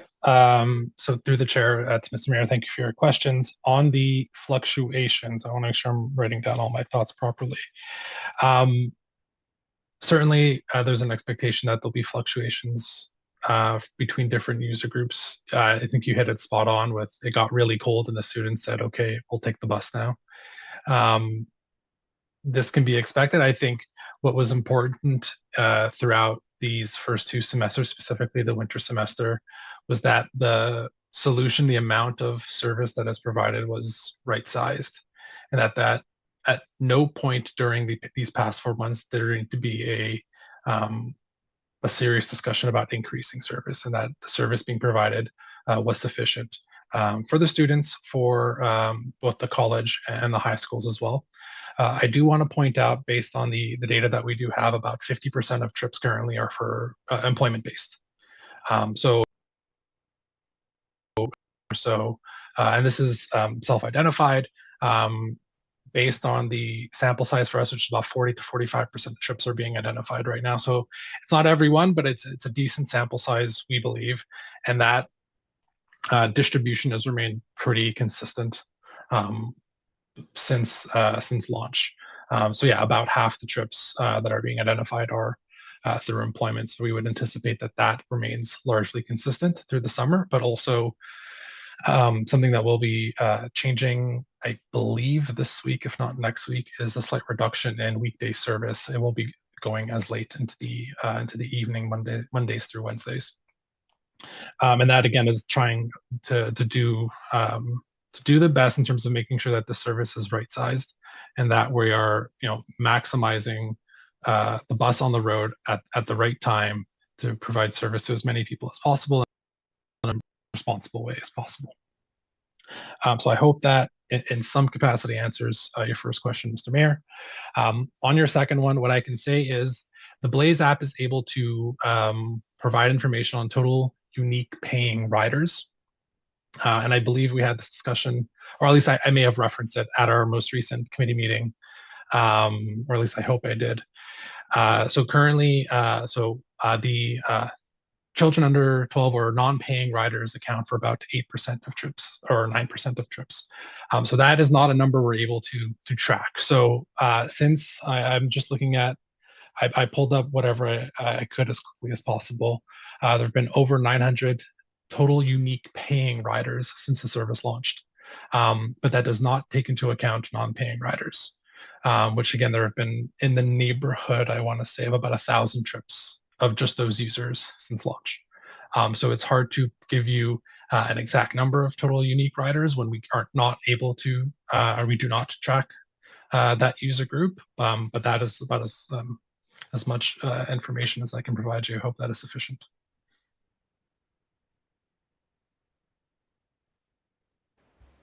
Councillor Frenier. Angela, then Councillor Frenier. And I'll get Jordan to correct me if I'm wrong here, but I also think the other challenge with assessing the unique riders is the extra passengers, because you can book, like I can book for myself and another person, so I'm a one unique user, but I might invite a friend with me, and we don't necessarily know if that's a unique or how many different, unique passengers I bring with me on my booked trip. So it's hard that way as well to get a perfect number. Councillor Frenier, then Councillor Purcell. Thank you for the presentation. One thing I guess I'm not clear on is when we established these rates, we made it clear that this was sort of a promotional rate, that this was something we were going to revisit later, just to get the service going, get people using it, and then we could gauge, how much is this costing us, how many people are using it. In this report, I know it's not final, but you're basing past costs against the rate of $5, and we don't even know if that's the rate we're going to keep. Because, let's face it, if you drove by any gas stations today, gas was up to 184 in Cobden when I went by, and it's going to keep going up. So we don't know what our expenses are going to be going forward. We need to know how much are we subsidizing this service and how many people are using it and what is going to be the rate. I'm not interested in what the rates are in other communities. I'm interested in the rate in our community and how much that is affecting our ratepayers. A lot of ratepayers don't use this service, remember, and so we're hearing that. So I want that to be kept in mind by the committee and your company as well. I guess I want to bring one thing up, and I don't know if it should be directly with you or with the committee, the local committee. But there is an issue in the city and where you don't go down dead-end streets. And this has been something I have addressed with Ms. Lochte, and I'm not real happy with the answers I'm getting, and I'll tell you why. So there's two streets specifically I'm concerned at, and that is because of the length of these streets. Moffat Street is one of the longest dead ends in our city. We have residents that live down there, and I'm not going to box them into something, but a lot of them might use the bus if it was available. They are paying taxes to go towards the system, and it does not serve them. They would have to walk, and I would guess that Moffat Street is probably close to 2K from Mary Street to the end. That's a long walk if you live near the end to walk to Mary Street. When the agreement said that customers would not be expected to walk more than, I think, 400 meters. Another street is Elgin Street. Elgin Street has a turnaround at the end that accommodates school buses, large school buses, and yet your bus apparently went down the street and said there wasn't sufficient area to make that turnaround. So I don't know what kind of criteria our buses have, but I think it's kind of unreal that our bus would say they can't go down our street because they can't turn around when two large school buses can, the handy bus can, any delivery truck can. So I just need answers to this because I'm not real happy about it, because I bet you between Moffat and Elgin, there are 400 residents who are supporting the service but can't receive the service. Not at the same way. They would have to walk to a main artery, which is quite a long walk. So I want answers to these, and I'm sure the residents of those streets want those answers too. So anyway, whoever it's going to be answered by, I don't know. But I would expect that these residents would wonder why their taxes went up, by just over 2% to support this service when it's not available to them. Thank you. Treasurer? I guess start with that. So in transit, like as school buses work a little differently because they have to provide services to, the different areas. For us, like to be efficient, your service has to be continuous, right? So basically by going down the street, you're not able to, for us, we always want the bus to be moving. We don't want to have to go down a kilometer, have to do a 3-point turn and turn around again. Right? Because that's wasting time, and then we can't service as many riders that way because we're wasting time going down, like 2 kilometers in an hour can make quite a difference. So it's an efficiency point of view, and I know Jordan can perhaps speak to that a little more. It's a safety issue because we do try to avoid backing up the vehicle. So it is possible to do a 3-point turn at the end, which is what the plow trucks do. But I guess from a safety point of view, we don't like backing up the bus if we don't have to. And right now we don't. I guess the third issue is that I have not received any specific complaints from riders who want this service and are unable to get it. So like my service specifically has not received a complaint from anybody on Elgin Street and Moffat Street. So like no services, like no potential riders have voiced their concern to me about it. And then I guess the third thing is that if the walking is an issue, how many meters is it extra that they have to walk? Because the 400 meters is the goal. It's not saying we can guarantee it in every circumstance. it's a goal. And if that walking 500 and 600 meters is an option, then I would ask, is it somebody that requires the handy bus service because they have mobility issues or they're seniors? Because the service isn't designed, like we're not supposed to compete with the handy bus.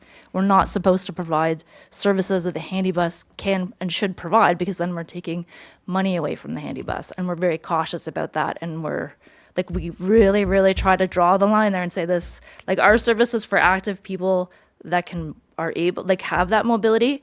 And if you can't do that, then you have the handy bus service and they need your revenue, and we don't want to take revenue away from you. So, for I guess all of those reasons kind of are represent like why we haven't had this issue come up specifically before. Although I know you've had talking to one person, but I don't know if it's a senior or like what the age is, because they haven't launched an official complaint through staff so that I can have a conversation with them to see what the issue is. I guess my complaint is I went to download the app and I wanted to see how it worked. And it said not available in your area. Like it would not let me book a trip. I was sitting here that night and it said something about I had to walk. It was something Pembroke Street East. Well, Troy can pull it up. But all I'm saying is it's a service that's supposed to serve the entire community, and it's not meeting the same, it's not following the same criteria as most. Now, school buses, not all school buses go down our street. The French school goes down and turns. But I guess my question to you is, so if you feel, not you, sorry, I'm not attacking No, you. yeah. If it's the opinion that if you go down all that way, you're wasting time because someone else is waiting somewhere else, well then, what if you have one client that you have to pick up in the west end and then you have to go all the way to the east end to pick up one? You're still traveling a long way to pick up one person and take them to their destination. So what difference does it make if you're going to the end of one street? I just don't see the logic, and I am disappointed because there probably are people on these streets that have tried to book it, but they have to walk. So if you got to walk halfway to where you're going, you might as well walk. That's my point. Yep. Yes, did you want to comment? No, I just wasn't sure if I covered everything or if Jordan had a few comments. Jordan, to do you have a make. Yeah. comment? Yes, go ahead. Yeah, sorry. Just one or two things I would just like to add. And I recognize the sensitivity sometimes with the border with Laurentian Valley. So you can take this, or you can just completely reject this concept. There is a potential for a stop on Elgin Street, in and around the T intersection with Roy Street. Roy Street, right? Yes, Roy Street. It would, however, require the vehicle to travel through, I think Willow and Roy, which are both Laurentian Valley streets. To the councillor, this would not entirely solve providing the desired 400-meter walking distance all the way to folks at the end of the street. But it might be, it would certainly reduce the walking time for folks, and also bring quite a few within to that 400-meter ideal walking walk shed. Part of the reason we initially elected to not put a stop there was, again, because of the sensitivity with having a stop right at the Laurentian, along the Laurentian Valley Pembroke border.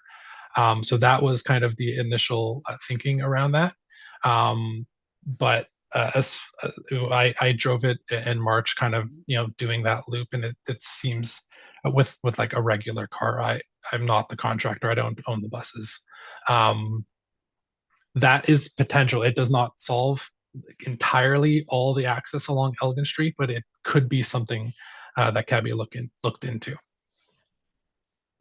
Just to answer you, it's a very sensitive issue down Elgin Street, and I'll tell you why. We are caught on one side, it's Pembroke, you're right. On the other side, it's Laurentian Valley. If I told my neighbors now that they won't come down because of the boundary issue, they would lose their crap. I'm telling you, because they already, You know, they're already saying, okay, we pay double the taxes they do on the other side of the street. We do this, we do that. And now we lose our transit because we're on the boundary. They would not want me to tell them that. And they're like, this is a public meeting. But to me, that, they would not accept that. But I don't know. I mean, I think the turnaround at the end, I don't know if it was you that took the drive, but it's clearly lots of room down there to turn around. And I don't even know if they would need to do a 3-point turn. So I don't know. I wish you would take it back to your committee. I mean, you can leave it sleep if you want, but I just know that there'd be a lot of unhappy people when they try to go to book a trip. Roy Street, I know there's one of the school buses that do use that, and it travels. It comes up to Roy, picks up some school kids there, and then it turns over. That's the separate school board. But anyway, thank you for hearing me out. So, Madam Treasurer, you can work with Jordan on the end of the Moffett Street and Elgin, because one half is Pembroke, one half South Laurentian Valley. Can we come up with something? Yeah, we can have another discussion about it. Okay. I know, like we've talked about it just with the stakeholders. We haven't talked. So I was going to say, we talked about it with the stakeholders, but we haven't talked about it with the committee yet, because I was just able to get some information from operations about the status of the turnaround, because it does look like it's shrunk over time. Like if you look at GPS now and then, it's definitely narrowed over time. Like now it's narrower than it was a few years ago. Yeah. It's huge. Well, it's used to be, there used to be a bigger circumference at the end, yeah. So, okay. So we have Councillor Purcell and then Councillor Keel. I just wanted to say, I agree with the recommendation in terms of not to do anything with the fare. I think we need to be cognizant that when we do look at fares, because we're AOTA compliant, and as a result of the AOTA transportation standards, even if we do the different payment options, we have to consider the payment options of the handy bus as well. So there's a lot of sensitivity there in regards to making sure that whatever we do for one, we have to do for both. So I think, seeing approximately 2,000 riders a month, that's fantastic. And like I said, 55% of those are going to work. That's great. I think, I see the bus dropping off people, even down my street, which you don't even see a OPP cruiser come down, but the bus is down there more often than the OPP. So that's fantastic. So yeah, good stuff. Thank you. Councillor Keel. I'll jump on Councillor Purcell's back, figuratively, not actually. I think the fares right now, I think are fine. I mean, at the end of the day, I see that we're a bit more expensive than other places. But again, I'm going to go back to the comment that when I was in elementary school and kicked off the school bus, Mum would give me a toonie to take the bus when it was raining or in the winter. I don't know how or why or who would have ever expected some of these fares to still be at a toonie in 2026. So the fact that we're at $5 doesn't bug me, only in the sense that I'm thinking back 20 some years now, 30 some years, going, well, back then I would have expected that $2 would at some point turn into $3, which would at some point turn into $5. So I'm okay with where things are at in that regard. In terms of service levels, the only thing that I'm going to continue to ask, and I know I've spoke to the treasurer about this, is that on some of our holidays where there's high activities, could we possibly look at extending service? And I'm not talking about Thanksgiving or Victoria Day, but in my head, I think us not having a late service on New Year's Eve would have been very popular, especially given our seeming shrinking of our taxi system locally, and then Canada Day coming up. So again, I'm not thinking every holiday, but holidays where there's significant travel and social expectations. In terms of information, I am wondering, and this could be done offline, Madam Treasurer. well, I'm assuming using arithmetic we can, at the moment, at the current rates at about 2,000 users, what does a trip cost? Like, we know we're charging $5, but what's the true cost of a trip at the moment? I see from your, I think basically at this point we've been going past both the presentation and the later report. But I do see at the moment that we're on budget, which I think is fantastic. There's very few things in government that can say that after day one. So the fact we're 9 months in, I think is great that we're still within our budget range. I'm not going to comment on the gas prices because that'll just get me angry and upset. And then on the dead end issue, I think you kind of just touched on where I was going to ask you about that. And because I think I'm really reaching back now. I don't know how Councillor Jacquinot and Lafreniere have done this for 25 years, but I believe at one point when we were talking about potential surplus land, do we not own something at the end of Moffat? And how much would it cost to build a roundabout, if I'm correct that we do own something down there? Because I thought it had come up and we kind of, I can't remember if we called it surplus land or if Councillor Plummer has a memory. I saw that he was just... There's some infrastructure down there. I'm not sure how that would work, and there's private land around it. So Okay. you'd have to look at that a little more closely. Just saying, yeah, we have private land, we have owned land. There is some infrastructure already in place down there. Okay. If we could look at it, I wouldn't mind looking at it. And in terms of I know there were some sensitivities on the Laurentian Valley boundary. I didn't have any such sensitivities. I don't care who's using our bus. I'd like it to be used. But I think you were going to take this back to the committee, but I would say, I think given this particular Elgin Street length, even if we are going to recognize a sensitivity with not having the bus stop on the LV border, I think in this particular case, there should be a special exception to that rule. That I don't think, I just kind of went around the Pembroke boundary. I don't think that would be needed anywhere else. But if we were trying to weigh the sensitivities there, I think in this case it would deserve a special exception to the more general rule. Yes. So I guess on the cost, we are working on a dashboard for transit right now, and we do have a financial tab in addition to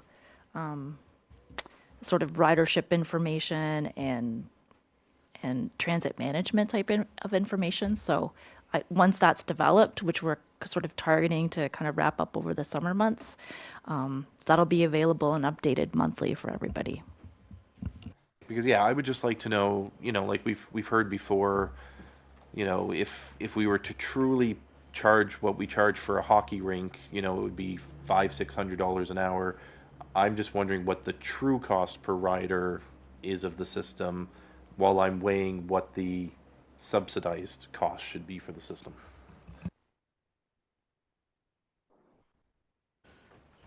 Thank you. Mayor Gervais and then Councillor Jagino, then I'll speak before we're done. Okay, so very quickly, as was said, in terms of the dashboard, that's why I'm waiting on the dashboard. If you look at North Grenville, you can hover on it and it tells you what is the cost per ride. It's $25 or whatever it is, so you have a true number. Secondly, I'm on the same page as yourself. Regardless of the committee, if we, representing the taxpayers, are paying for a service and we're saying it's not going down Elgin and Moffat Street, why don't we just say it's going down Elgin Street and Moffat Street? I don't understand why we're playing whatever, footsie with it or whatever. And thirdly, in terms of the fares, I don't agree, and I was waiting until we get to number 7, and I will be making a motion to increase the fares. Councillor Jagino? Thank you, Mr. Chair. From past experience, I think you could be opening a can of worms if you allow the bus to go. I thought I heard that to go onto Roy Street as an exception to Roy Street. Did I hear that? Yeah, what he said was, instead of going down Elgin, Yeah. what he could do is just come up Elgin before the berm, so he'd probably go by like 3 houses, then turn along Roy and come back down Willow. to Boundary. So he would be going into Laurentian Valley for a very short term.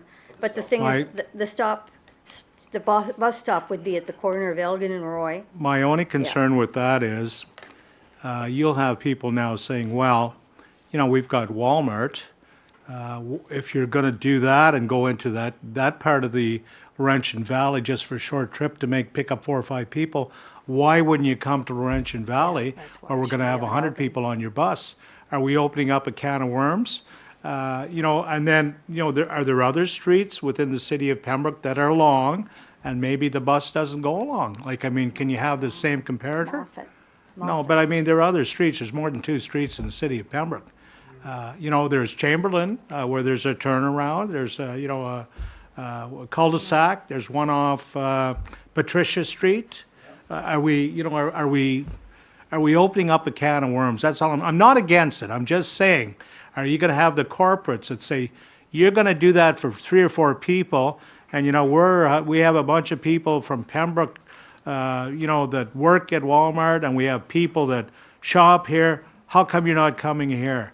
I don't mind them going there as long as they pay a portion of the cost. And I've never said I was against it. I said if they want to pay, open up the door. And I know that Councillor Plummer had said, you know, we're kicking ourselves in the teeth by not allowing good relationships with our neighbors. But neighbors have to comply and have to work together. My other question was advertising. At one time, I was under the understanding that there would be indoor sort of advertising from shops or businesses or the mall or whatever. Has that occurred? Do we have any placards of advertising on the buses to offset costs? So through the chair, so no, and that's my fault because I haven't had time to look into it yet. But that's on my list for once the year-end audit's done. I think there's considerable amount of revenue could be raised there if people want to, you know, to support the bus.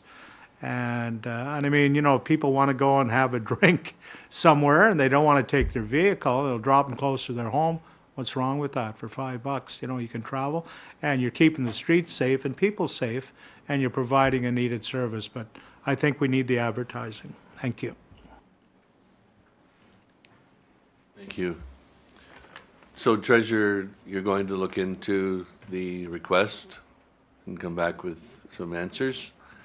One point would be if somebody is on Elgin Street or Moffat is using it, it wouldn't be, unless they're working every day, it could be, you know, if it is, Could and it might not be, so it's something to look at.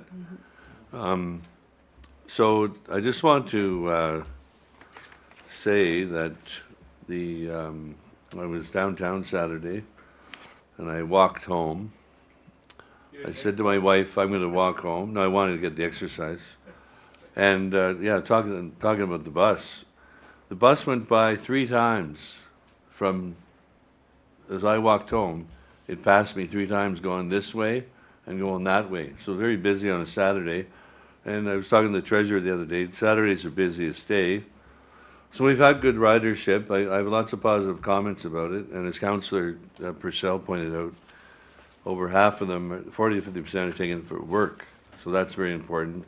It's provided safe transit for many people, but we have to keep cognizant of the cost and the fare revenue. This report ends the project management services contract between the city and Left Turn, Right Turn. On behalf of Council, I'd like to thank Jordan and his team, including Andrew Shagan and Ria Dalpati, for their excellent work. Left Turn, Right Turn provide the city with excellent guidance through the startup of this new service, and we appreciate very much your support in bringing this new and improved service back to the city. And you know, I've dealt with consultants in the technology business overseas in Asia and the United States, and your company is a true grassroots boutique, as you advertise, with lots of experience. So thank you very much. Thank you. Jordan.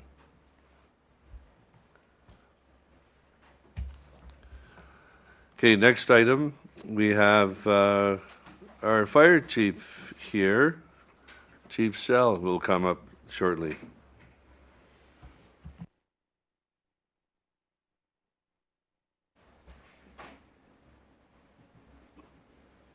Welcome, Chief, and you have a report for April. Thank you, Mr. Chair. For the focus for myself in April was definitely the emergency exercise.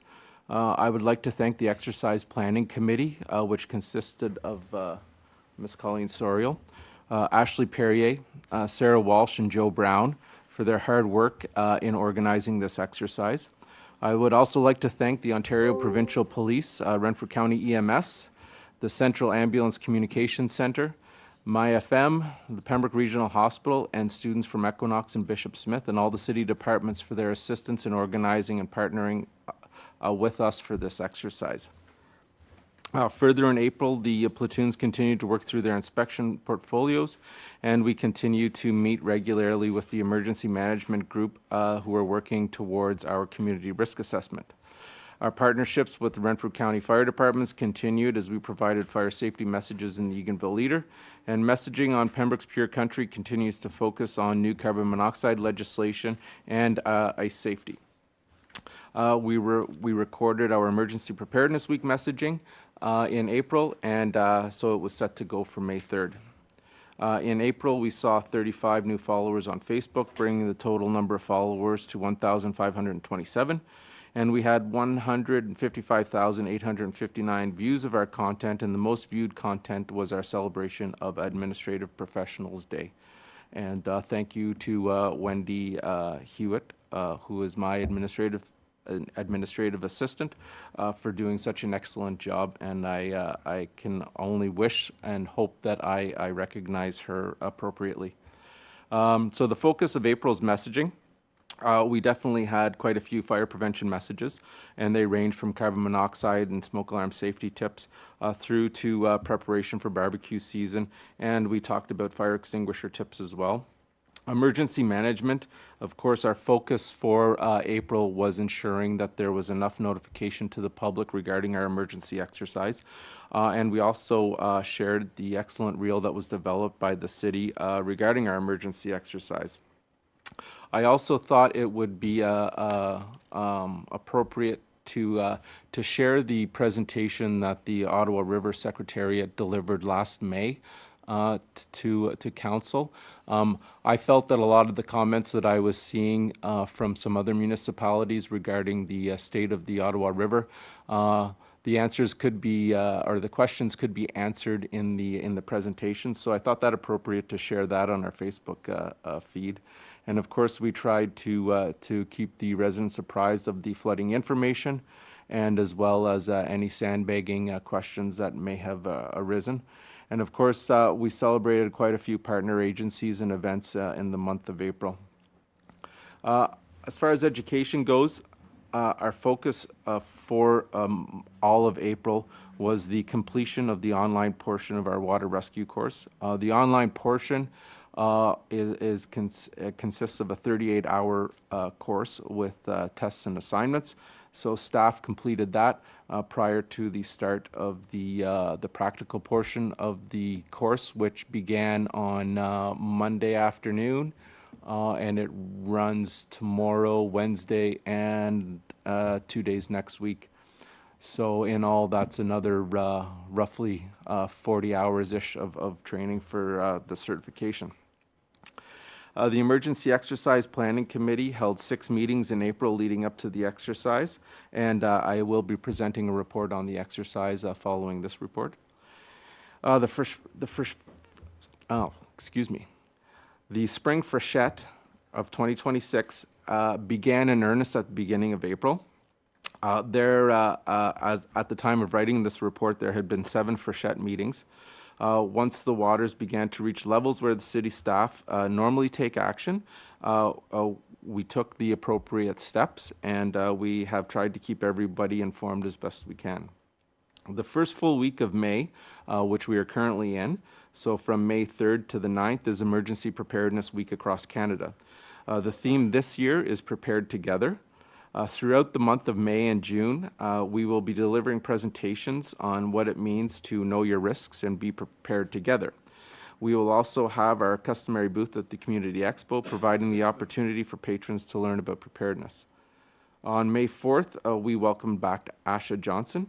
Asha will be providing support to myself and the Emergency Management Program Committee over the summer. The EOC Training Room hosted 14 meetings and training sessions in the month of April. The Pembroke Professional Firefighters Association hosted their annual pancake breakfast on the 11th of April. And of course, this breakfast goes directly to support the Pembroke and Laurentian Valley Handy Bus. As I mentioned, the core focus of our training was on water rescue in April. However, for our volunteer staff, we focused on overhaul, loss control, small engines, and firefighter survival. Our recreational open air burning, the renewals and the new permits are picking up as expected. So currently we are at 73 permits for 2026. Smoke alarm program, we were quite busy in April with the smoke alarm program, conducting 32 inspections and testing 106 alarms. There were no alarms missing, which was nice. However, we did find 2 alarms that were not working. And we replaced batteries in 5 detectors. Our inspections and consultations, we numbered 114 for the month of April, which was, that included 8 burn site permits, 1 fire drill. For our responses for April, we totaled 31 responses with 4 fires, and the estimated dollar loss was $11,500. And we had 1 letter of warning, and we issued 2 fines in April. And that's it for my monthly report. Thank you, Chief. Any questions, comments? Councillor Purcell? Thanks, Chief, for your report. I just wanted to commend you on the Frechette management and the opportunity to provide your residents information in regards to the floods of the Ottawa River. I think between the reports that you provided and Neil Nicholson, the mayor of Whitewater, very, very helpful. So not only for people living on this side of the river, but also the other side of the river. So thank you so much, or have properties that they want to protect. Again, I think, the work that was done there was aligned. There was no gaps in terms of information. I went back and reviewed some of the information afterwards just to see accuracy, just because I have property that I'm trying to protect over on Quebec side, and it was truly truly useful information. So thank you so much. Thank you, Councillor. I do have to commend Mayor Nicholson on his reports. I thought he did a very good job, and fortunate for the residents of the city of Pembroke, we are in a good location. However, our neighbors do take a beating in the springtime, and it's unfortunate to see. Any other questions? Seeing none, thank you, Chief. Your next report, the emergency exercise 2026. Thank you, Mr. Chair. So this is for information purposes only. So planning for the 2026 exercise began in September of 2025. And long story short, since I stepped into the chief's position, I've had discussions with the Parks and Rec Department and several of our officers, and we've been trying to figure out some type of a joint training to bring in line our protocols for responses to the ice pads in the city of Pembroke. So from here, we decided to put together our exercise planning committee, which was mostly made up of the planning committee we had in 2025. So I didn't scare anybody away, which was nice to see. So the committee consisted of myself and Ms. Soriel, Ashley Perrier, Sarah Walsh, and we brought Joe Brown on board for this exercise. We met approximately every 2 weeks from mid-October. One of the first things that we wanted to do was bring the public into the planning portion of it. just to let them know what they could expect on the day of the exercise. And we took their feedback away to ensure that the exercise had as little impact on the community's daily life as possible. So along the way, we brought on board Captain Gary Lowe of the Pembroke Fire Department, Commander Matt Cruchet of the Renfrew County EMS, Rachel Robertson, Manager of Risk Patient Relations Delegate and Education at the Pembroke Regional Hospital, Staff Sergeant Christopher Miller of the OPP, Kate Zeal, Operations Manager at the Central Ambulance Communication Center, and Justin Allen, President and CEO of the Ottawa River Power Corporation. And then to round out our exercise, we entered discussions with Equinox and Bishop Smith as they stepped forward to allow some of their students to fill the roles of the victims and patients at the incident site. And MyFM provided support in promoting the exercise, and they played the role of the media during the event. A communication plan was developed to ensure timely information was relayed to the public as we approached the exercise. Road closures were identified and communicated, and the overall scope of the exercise, along with each partner's objectives, were defined. Along with the City of Pembroke, Renfrew County EMS and Pembroke Regional Hospital exercised their response to mass casualty events. The annual emergency exercise was held on Wednesday, April 22nd, 2026. The 2026 exercise was designed as a full-scale exercise based on a pneumonia leak at the Pembroke Memorial Centre. The primary emergency operations center located at the fire department was stood up as part of the exercise.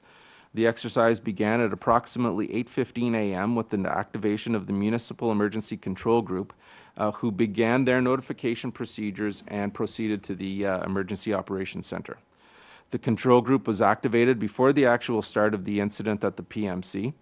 This was done to ensure the notification procedure could be tested, allow the control group to arrive and follow the sign-in procedure at the control center, and to give adequate time to ensure the EOC director assessed the information provided and filled the incident management roles identified within our emergency response plan. At 9:15 a.m., the exercise began at the PMC with the activation of the fire alarm. From this point forward, we operated the exercise as close to real-time events as practical. As this was practiced for real emergencies, the committee wanted events to roll out as slowly as possible. So the intent of rolling out the events as slowly as possible was to ensure that there was opportunity for everybody involved to absorb the information that we were receiving, develop and implement strong action plans, develop strong communications, and learn as the exercise rolled along. Also attending as observers and controllers were Mike Molson, who is the Senior Manager, Corporate Health and Safety and Security of Nuclear Waste Management Organization, and Brenda Rose, who is Manager of Nuclear Safety, Security and Emergency Preparedness for Nuclear Waste Management Organization. Claire Burke was a community volunteer. Sean Eckford, town of the Renfrew Parks and Rec, and members of the Central Ambulance Communication Committee. So Ashley Perrier and Sarah Walsh acted as controllers and observers. Joe Brown acted as a controller and the safety officer for the PMC location. And Ms. Soriel filled the role of CEMC during the exercise, and I acted as the facilitator and exercise lead at the EOC. So the overall objectives of the exercise was to activate the operations center following the procedures and guidelines we've developed, assign roles within the incident management structure at the EOC, set appropriate operational periods, conduct operational meetings according to a set agenda, develop appropriate incident action plans, establish unified command and define roles and responsibilities of the responders at the incident site, which was fire, EMS, police, and parks and rec staff, identify and control the ammonia leak using recognized procedures and guidelines, coordinate evacuation and rescue of student patients and mobility impaired victims, implement triage, treatment, and transport for multiple casualties, deliver timely, accurate information to the internal staff and the public, demonstrate interagency coordination and effective communication, and demonstrate efficient deployment, staging, and support of our resources. So in short, the outcome of the exercise was that I feel that all objectives were met. We were even able to exercise activation of our virtual EOC. In all, I am very proud of the way that the emergency was handled by our first responders. I was not at the emergency site during the exercise, but the feedback that I received was very positive. I was at the EOC for the duration of the exercise, and I'm glad to say that the city is in great hands when it comes to emergency, when an emergency happens. I have to give some kudos to CAO UNRWA. He directed a dedicated team, and they achieved a positive outcome. And I'd like to give my thanks to all the EOC members for their focus and commitment to this exercise. And the big thing, we do the exercise, we practice so we can see where the gaps are and address those. So there were areas for improvement in planning the exercise, as well as issues were identified during the exercise, especially during the debriefing session we held at the PMC after the exercise. Noted issues and comments will be the first priority of the summer student. She will catalog and prepare the takeaways for presentation to the organizations during our after action review, and we're still discussing setting a meeting time. Some of the issues that have been brought forward are as identified in most incident debriefs, communication from the incident site seemed to be the main issue. Communications from the EOC was timely and effective, however. Refinement of the activation procedure and call-out list. So this is the second year that objective has been on my exercise, and it'll be on there again next year. So we're still refining that. Communication from the facilitator to the players could be improved in a few areas. The exercise planning, and we will be revisited. So the whole communication process from the facilitators to the players will be revisited as we plan the next exercise. Another thing identified was the communication pathway between the city and the Pembroke Regional Hospital, as they did stand up their emergency operations center as well. Better use and layout of the EOC and the technologies available. And easier and better way to access are the forms that our control group require to fill out documents and the emergency response plan. And that's the gist of the exercise. Thank you very much, Chief, for the very detailed report and a very worthwhile and necessary exercise. Any questions or comments for the Chief? The Mayor, then Councillor Giacono. Thank you, Mr. Chair. Real brief, but thank you for the exercise. It's nice to see over the years. First, it was developing what does this look like, and then next year take a bigger bite in terms of what does it look like, and actually run through an exercise. And the CEO did an awesome job, so that members of council know that the whole thing went very smoothly. What's interesting is that this current year, the exercise involving Pembroke Regional Hospital, engaging the public, putting up barricades and so forth, is that it engaged the public. There were some individuals that was like, okay, what's this all about, even though it had been reported and so forth. But yesterday there was a grand opening of a business, and one of the individuals attending said, we felt informed. Someone came and told us, because of the proximity to the PMC, what was taking place. This was this was going on and so forth, like an actual emergency situation, engaging the public so that it isn't just we're doing an exercise in a room and no one really out in the public knows what we're doing. It's actually a exercise engaging others. I know on that particular day, also involving, I was talking to the Horticulture Society. They knew that there was a barricaded area. They knew that something was going on. Anyways, it was just well done, but it's nice to see it roll out to an actual, okay, now we're going to engage those other parties, including the Pembroke Regional Hospital, because it just makes it hit home in terms of, okay, this is how it would actually roll out, and as opposed to just doing an exercise in a room among the key stakeholders. So well done, well done. Mayor Sherby. Councillor Giacono. Thank you, Mr. Chair. Through you to the chief. The old adage, there is no emergency until there is one, holds a lot of water. In many emergencies, leadership rises to the top. People will panic in many instances. Everyone will want to run the show in a different way, and that's why it's good to have this practice to show that people take key positions and do not back away from their responsibility, even though it may be very difficult at times to tell certain individuals you can't do that.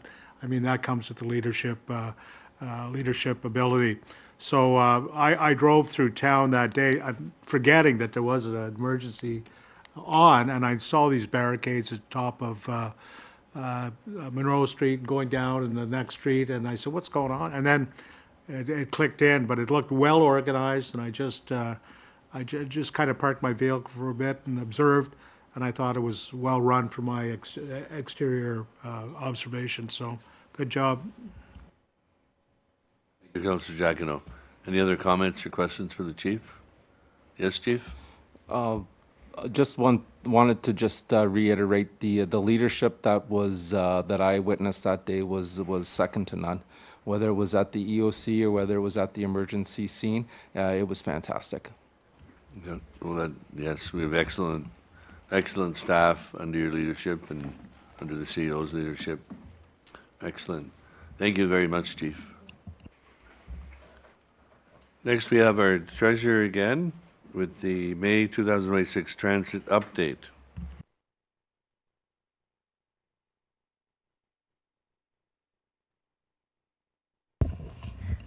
Thank you and good evening.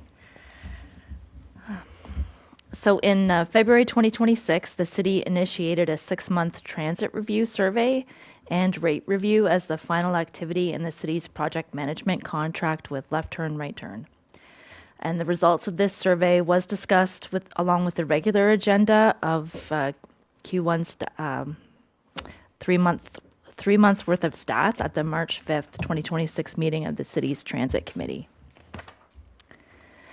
So the survey was promoted quite extensively through local radio stations, the social media, local events, posters, and push notifications through the Blaze Transit app. In total, we received 173 responses to the public survey. The driver's safety and vehicle comfort rated highly, and the survey results did indicate a mode shift, taking people out of vehicles and onto more sustainable public transit. The low cost and convenience encouraged use by residents while still using other local forms of transportation because we don't operate 24/7. Service expansion, Sunday service, discounted ticket options, and a late night service were indicated that they would provide and further encourage users to use the service more often. Perceived issues with customer service and wait times were mentioned. So this will be addressed through communications with riders in the summer, particularly as it relates to on-time service and what on-time service expectations you should have with an on-demand transit, because it's not like a conventional transit route where it's going to be there at 9:45 or it isn't. So we do have to, I think, clarify that expectation to the community and continue to work through any customer service issues identified with the transit service provider as they arise. A separate survey was sent to local businesses, including taxi companies. The city received 9 responses in total, who noted that the ORTC hours generally align with their business hours, and on the whole, they were supportive of the benefits this service gives the community. While interest in a monthly pass continues, the fare review, as we just saw, undertaken by Left Turn, Right Turn, concluded that ridership has not stabilized to the point where a monthly pass could be reliably set to encourage additional ridership. So we are only at the 9-month mark with the service. Certainly, as we've seen through the fall and winter months, I don't think any established patterns have been kind of set yet. With ridership, having a pretty big, 10% fluctuation one way or the other. I will say that my impression, having attended a few events at Algonquin College, is that the students kind of discovered transit more in the wintertime. So I do expect to see more use from those students when they come back to school in the fall. So I think certainly continuing to attend events there and providing information will be important to get the word out on the street. But definitely we did see an increase at that stop location over the winter months. So it'll be interesting to see what the fall brings now, because it was just a brand new service last September when the school year started. And I will be at I do plan to be at the college for their orientation and that kind of thing this fall. So survey results in the latest transit statistics were presented to the Transit Committee in March. So over the winter months, ridership grew. So we had 2,058 riders in February, 2,355 riders in March. So we do expect these ridership numbers to decline a little bit. As the mayor mentioned, Algonquin College is mostly out now. And we do expect to see a drop off over the summer months when the co-op students are on vacation and just with summer vacations in general. So April, we did see a drop. So April's ridership was 2,232 riders, so about 100 riders difference, but still strong performance. So it'll be interesting to see how it progresses and what next year brings.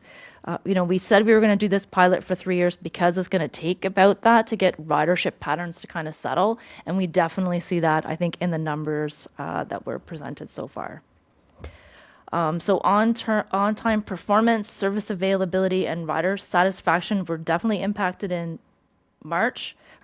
February by a vehicle outage. So we currently operate with 2 vehicles and 1 spare, and we have the spare vehicle still awaiting some body work. And so the second vehicle failed to start, and so we operated with only 1 vehicle for 3 operating days, and definitely impacted our February statistics because we had increased rejection rates, increased complaints. So I think it definitely shows that the 2 bus service we have right now is definitely the kind of a right size for the demand we have right now.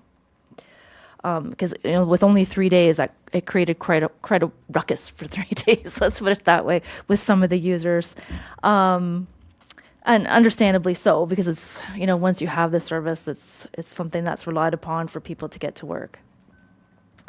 So as part of the Transit Committee feedback, Renfrew County Joint Transportation Consortium has requested an update to how we handle co-op students. And they have, because right now we have sort of an institutional bundling program. So we are going to work with them over the summer to develop a new semester pass to try to simplify the process, but still adhere to the $5 a trip transit fare set by council. And our goal is just to try to decrease the administration time for us, the city, for the consortium, and for the local high schools that have to work with the students. So I do work particularly with Bishop Smith quite a bit, and I have been to Fellows, so I'll work with them over the summer to try to simplify the process now that we've been through a school year together. So as we move into the summer months, we are starting summer hours this week, and I said May 5th in my report. It was really yesterday, May 4th.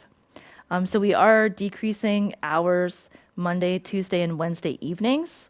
So instead of running till 10 p.m., we're running till 8 p.m. Typically, after 6, our ridership drops off quite a bit. So we are thinking that we'll kind of the decrease in costs will offset some of the decrease in revenues we expect over the summer. But we did want to continue to have service Thursdays and Friday nights if people wanted to go out to dinner or something. So we'll see how that goes over the summer. And again, given I would say, a lower than expected response for the transit survey, obviously the data that we get monthly from the Blaze transit system, I think is what we should be basing our decisions on. So it's something we'll continue to monitor, and we will discuss having some kind of service on Canada Day. So we did operate the service for a winter carnival. And so I do have some data about some ridership of that. So we'll have a discussion internally to see if we should offer a small window of service on Canada Day so that we can help promote the wonderful events we have in the city. So that's definitely will be something we'll discuss amongst the team, because we do have a few extra hours for that in the contract. So as mentioned by the deputy mayor, the contract we had with Left Turn, Right Turn for project management has ended, but we still have, and I'm still working with them on developing a transit dashboard. So I saw sort of a first prototype today. So we're going to be working on finalizing that and sort of testing it to make sure the data is loading properly and that it works. So I would expect it would be launched no later than September, and sooner, depending on how it goes and how well it works. So I will mention one more thing that's not in my report, and I am happy to announce that Ottawa River Transit, in partnership with Left Turn, Right Turn, has been awarded the Project of the Year award by the Institute of Transportation Engineers in the National Capital Region. So the Project of the Year award showcases a groundbreaking transportation project undertaken in the region, and the ceremony will take place next Friday, May 15th in Ottawa. So it'll be a real honor to receive this award with Left Turn, Right Turn on behalf of the city next week. So just wanted to pass along the good news. So do we have comments and questions for the treasurer on her updated transit report? Mayor Gervais? Thank you, Mr. Chair. So I do agree that 2 buses seems to be where it's at, because when the third one wasn't in the shop, generally the third one was at the fire hall. So that seems to be, depending upon the time of day, that seems to be because often we find ourselves going to the county of Renfrew or going to various meetings on International Drive. My concern is in respect to the fare, and similar to some of the comments that were already made. So, and I brought along the budget in terms of the cost for this year alone. So provision of services is around 496,000 plus 16,000 to the handy bus to try and make up that differential between the $5 and the $7. So it's approximately $500,000 to make this make this go in terms of expenditures. Yes, we're budgeting fares of $88,000, but similar to what Councillor Lafreniere was saying, my understanding is that we were going to start an introductory rate of $5, encourage people to take it, see where this goes. The handy bus previously, prior to this enterprise, was charging $7 a trip, and it had a balanced budget. It received around 35,000, I think it was 35,000 from the city of Pembroke in order to balance as well. But as was commented upon, in terms of gas prices, we're at $1.78 to $1.80. Other businesses, other enterprises, industries are charging a surcharge just to try and deal with the fact that the gas prices are not criminal, but they're getting there. And so the difficulty to an enterprise such as the handy bus that can't increase it anymore, the most that they're going to get is this up to 16,000, I guess, in terms of the differential between 5 and 7. But even if that's set aside, when I keep looking at it, is it fiscally responsible? This council, and I agree with what this council has done this term, is to look at not just the taxpayer generating revenue, but also to say, okay, if you use it, there's a user fee, and that's what it costs. But $5, a trip, I recognize North Grenville charges $5, but similar to what was commented upon earlier, do you compare yourself to Petawawa? Do you compare yourself to Laurentian Valley or another municipality? Why not just look at our own financial situation? That's why I was asking the questions about, well, how many unique individuals is this? So with a population of roughly 15,000, who's all using this? What should it actually cost in order to be fiscally responsible? And yes, I agree, Councillor Keel has commented about how much does it cost to run a rink, and you're never going to get 100% recovery through user fees. I get that. But $5 seems exceptionally low, and I recognize, okay, we're going to introduce it, we're going to phase it in, so now we're 9 or 10 months into it. So in light of that, I'm going to make a motion. We'll see whether or not there's a seconder, and it's to increase it, but not right away, to allow for a number of months so that there's an adjustment so people recognize what's going on. But my motion is to increase the user fee to $7 a trip, but commencing August 1st to enable a buffer for time for individuals to be made aware that it's going to go up. So. It's August 1st, you said? August 1st. Okay, we have a motion to increase the per trip rate for Ottawa River Transit to $7 a trip starting August 1st. Do we have a seconder? Councillor Lafreniere, second. Would you like to speak to it, please? No? Okay. Councillor Keel, Councillor Purcell first, then Councillor Keel. Sorry about that. Thanks, Chair. So I mean, we kind of see around the table, you know, it's never going to be balanced budget in terms of transit. I don't know if there's any transit organization that actually comes away making money. That's for sure. It is a money-losing game. But that being said, you know, I've heard many people around the table say, well, for the people that use it, there's people in our community that don't drive, but they pay for the roads. There's people that don't play hockey, but pay for a rec facility. There's people that don't walk, but pay for sidewalks. There's people that don't have children in school, but pay school taxes. Some pay water and sewer fees, maybe a family of one versus a family of seven. Is that fair? They don't swim, but they pay for a pool and upgrades. It goes on and on and on. I hope you looked at these stats and saw where people were going to. It's not just recreation. They're going to jobs that improve their the affordability in terms of, you know, making sure that they can get to a job. We increased the ridership of the handy bus by simply subsidizing it to $5. It's true. We saw the stats here tonight in regards to our transit system. I like to see the stats in terms of the handy bus. It's doing people a service. They can't afford it. They're trying to get to work. So I won't be supporting it because I do think that it's reasonable. If you look at those dollars and compare it to our recreation facilities, for the few people that actually play hockey and we're subsidizing beer league hockey,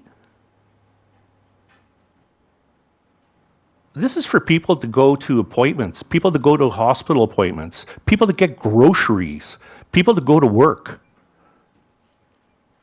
So I don't know if this has to become an election issue because obviously the mayor is against transit, public transit. That's what you're saying. There's always been, around this table, there's always been some concerns in regards to public versus the handy bus. It's not us and them. We're all in it together. We want both to be successful. So I can't support that, and I won't support it. Thank you. Councillor Keel. This is why I like talking first, because people steal my thunder. Weirdly enough, a lot of what Councillor Purcell just said is exactly what I was going to say, which is we subsidize the rinks, we subsidize the parks, we subsidize all kinds, and I can't tell you the last time I skated. I don't think I probably want to remember the last time I skated. I don't think I have ever used the pool, unless I was a really, really small child. There are certain services that a municipality offers for the betterment of the people. And I find it interesting that if anyone around this table suggested that we just close down one of the rinks, I think there would be outrage. We got forced to close down a pool, and there was a public mob against it. 57% of these users are either going to work or they're shopping. They're literally contributing to our local economy. They're not sitting on the bus driving around town having fun. So I do see that point, and that's why I supported the concept of transit, because, and I said this back at the time, that I had three great aunts that have never driven. Well, I guess one drove and gave up her license, I think, a couple decades ago. I now have a grandfather who just gave up driving a couple weeks ago. So I don't think that we can just look at the cost, but to be fair to the mayor, I don't think the mayor looks at it entirely that way either. The mayor's been on the handy bus board for, well, geez, he was there when I was working with him in the 20-teens. So I know he appreciates the concept of public transit. I think the issue is always going to come down to cost, and I mean, it was almost 4 years ago that I first met the deputy mayor, and I filed my nomination papers, and the deputy mayor saw me at a park, and the very first thing he said, "Do you support transit?" I said, "Well, Brian, what's the cost going to be?" And he goes, "Well, if it's affordable." That's the key. I don't think anybody, we're kind of almost coming full circle from where we were 4 years ago. I don't think anybody is saying that we don't want to support the community with transit. The question is, what is the cost of it? And that's what I was trying to get down to the bottom of earlier with the treasurer. At the end of the day, I do agree, and this is where I'm starting to have a problem right now.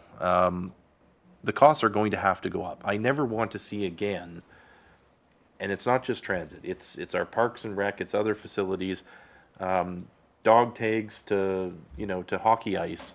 I don't ever want to see a period again where we go a decade or 2 decades without raising prices, and then all of a sudden we have to turn to the people and say we're jacking things up. So I do expect that the cost of this transit system is going to increase, and I'm hoping that we're going to do it on a fairly regular basis, such that they're normal, acceptable increases. Going from 5 to 7 is, Your Worship, honestly what I'm struggling with right now, if that's the appropriate increase. And I just don't know that we have the data to give me any of the answers that I would want before I vote for that.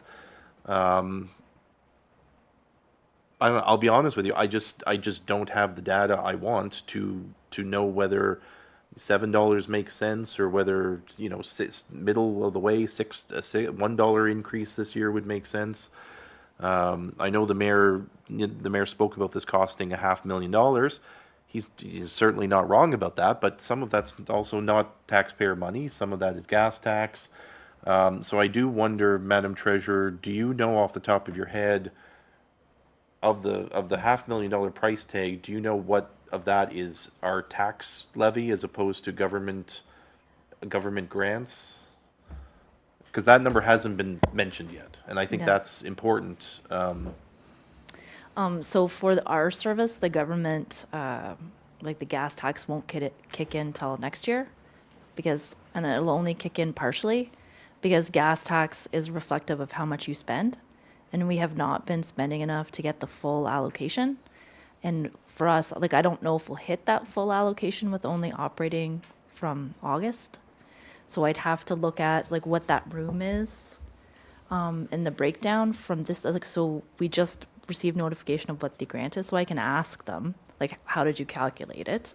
And like, because some of it's based on population and some of it's based on city spending, because they kind of do, if you spend this, we'll give you that as part of their formula. So I don't know that sort of off the top, and I didn't know we would be talking about this. So there is an increase that comes into the contract every August, but I don't know just off the top of my head what that percentage is. And I haven't had a discussion with the handy bus to understand like what if they are having struggles, because I have talked to them before about you've kept how much you're asking from every municipality the same for how many years. Maybe you should look at trying to increase that a little bit every year, or and I haven't the contractor hasn't approached us for any kind of fuel indexing yet either. So it's I guess things are still in flux, but I could provide some more information on that if that's requested.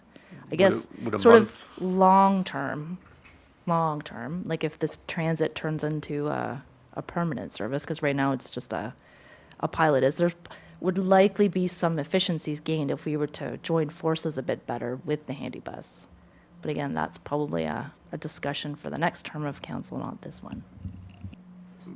Would you have some of what we're talking about available next month at this, or where are we right now? We're at finance and admin. Yeah, so my whole, sorry, through the chair. So I guess that would just be depending on when I could get the information from MTO, and then I could bring a report back. So I would be inclined to say that I wouldn't mind waiting to that. The 1-year anniversary would be August. That's not a bad time to increase a price, so I certainly to the mayor's point of doing this in August, I'm just wondering if we waited one more month, if we could still project to an August increase. Because again, I do expect that there will be regular increases. So I suppose I would move that we defer this to the next finance and admin meeting for a report on fares, costs, and what we want to do. Because I think looking at the 1 year mark, I would expect some sort of increase after a year. Everything else has gone up after a year, so I don't know if that's the will of council, but It's a motion to table. to defer to the next meeting. So not put it on the table and have a vote to take it off, that it does in fact come back at the next meeting. Your motion? No, what Councillor Keel is suggesting is that he wants to, and he is motioning to defer Okay. to the next month, and I would second that to get it to next month to have the necessary statistics. No, the same So I as would say- tabling, No. basically. Motion to defer till the next, till when, did you say? Next finance and Next finance admin meeting. Do we have a seconder? Mayor Gervais? Councillor Jagino, then Purcell. Thank you, Mr. Chair. Just trying to get my head around things here a little bit. I think we're doing what we said we were going to do. This is a pilot project. We said we're going to give it a chance. We're going to let the students get rolling. We're going to see what the outlook is with the public. And I think we, in all fairness, have done that. And I think reviewing the rate again is part of the structure. And as far as I'm concerned, transit will never pay for itself, ever. If it was $25 a shot, it's not going to pay. Not going to pay. When we had a previous transit system within the city of Pembroke, run by private companies, also run by the city, did not work. And the excuse was, well, you didn't go on the right route. It wasn't the route. It's the cost and the expense. It couldn't pay for itself, and that wasn't the issue. The issue was to provide a service. I had the opportunity to speak to a couple of riders in my end of town, and as you said, going to work. And I said, how do you enjoy the bus service? And he said, it's great. He said, I was paying $40 round trip in a cab. So he said, and you know what he said to me? Why are you so cheap? Facetiously, he said, why are you so cheap? He said, and I said, well, we decided that as a council, it's a pilot project. We're going to give people the opportunity to give them a break to go to and fro. And he said, you know what? You guys are too cheap. And that's a statement, and another buck, that isn't going to pay for it. That's not going to offset the cost. And as Councillor Purcell said, we're human. We're trying to give people a chance to go to the hospital, to go to work. But I mean, you're still saving, from $40 to $10 to $14. You're still saving a pile of loot in a round trip, and you're still providing the service. So I just wanted to make my comment on that. And I feel that we've done our due diligence, and nothing is stable. It's got to be reviewed from time to time, or otherwise everything's static and nothing happens. Thank you. Councillor Purcell? Thanks. Yeah, I just want to make sure that, has anybody consulted with the handy bus in regards to what the $2 impact would be on our seniors? I know that there's some seniors that are just barely getting by with the cost of living, and now an extra $2 is maybe a couple different outings that they can't do per month. So that's one of the things. So if it comes back, I would expect a report from the handy bus as well in regards to what their thoughts are. And I don't know, Mayor, if you're providing that insight directly from your committee meetings, but it'd be nice to have something in writing in regards to what that looks like and what the impact would be on our seniors. So again, the people that are using the bus are a certain demographic, those individuals, again, that just don't have the opportunity to have a motor vehicle. Typically, some of them are low income, some on ODSP, some on welfare. Those aren't exorbitant dollars, people. We couldn't live on it. They can't live on it. So now you're talking about pulling away an extra trip for them to go to work or go to an appointment. So, I mean, I understand, but if you look at our fees compared to regular or different transit operations, we're actually on the higher side. So, anyway, I just think we have some opportunity to look at that and really help out people. Thank you. Sorry to interrupt you. Sorry. Okay, Councillor Lafreniere, then we'll, did you want to speak one last time? After Lafreniere? No? Okay. No, I Yes? Okay, Yeah, just through the chair, I just want to remind, I think it's great to talk to the handy bus about this, but it was $6 for them before, and they weren't. It was 7. Yeah, and they thought they'd have trouble operating for 5. And let's face it, we were topping them up for that. So I don't think they're going to have a problem going back to 7. That's my opinion, but we should talk to them. I'm looking at the cost of $500,000. It sounds like a lot when you say it. It's not a lot when you divide it up amongst how many ratepayers, I guess, if you look at it that way. But I'm really interested in seeing this report. Yeah, coming forward, see exactly what is it costing, and maybe even per resident, you know. Not all the people using it are low income. Some people are just seniors that don't have a car anymore. I know my mother doesn't drive anymore, but she could certainly afford more than $5 a trip. So yeah, anyway, looking forward to that information. Yeah. Mayor Jury will speak, then I'll speak, then we'll vote on the deferral and move on to the next agenda item. Mr. Chair, so just real quickly, I'm not against transit. What my issue is that the recommendation from the consultant is keep it at 5. And so if we keep it at 5 and never look at it, before we know it, we'll be on year 3 and we'll still be at the $5 rate. Yes, the handy bus was charging 7, so I can't see any issue, but certainly Madam Treasurer can speak with the manager, Mr. Callahan, and get whatever report you're looking for. And Madam Treasurer is correct. This year, there is no gas tax funds because there's no ridership, there's no data to be able to feed MTO. The current year, all the funds were dedicated to the handy bus. Yes, the handy bus did ask for an increase from the city of Pembroke to $35,000 and an increase from Laurentian Valley, I want to say 2 years ago, to try and again shore things up in terms of what the amounts are. Being, recognizing as well, you could come to the city of Pembroke, as others have come to the city of Pembroke and say, I want 50,000. Well, then as a council, we go, I don't know, are we going to give 50,000? So in any event, it was set at 35. That's what the request was. But in any event, I have no issue with a better report so that we can deal with this. Okay, thank you. I have a question and a comment. I have a question for the treasurer first. So 2 cents of every tax dollar, less than 2 cents of every tax dollar spent by the city goes towards transit? I don't think I know that off the top of my head. I think that was reported when you and I talked about If it was in the budget package, then. Yeah, that's right.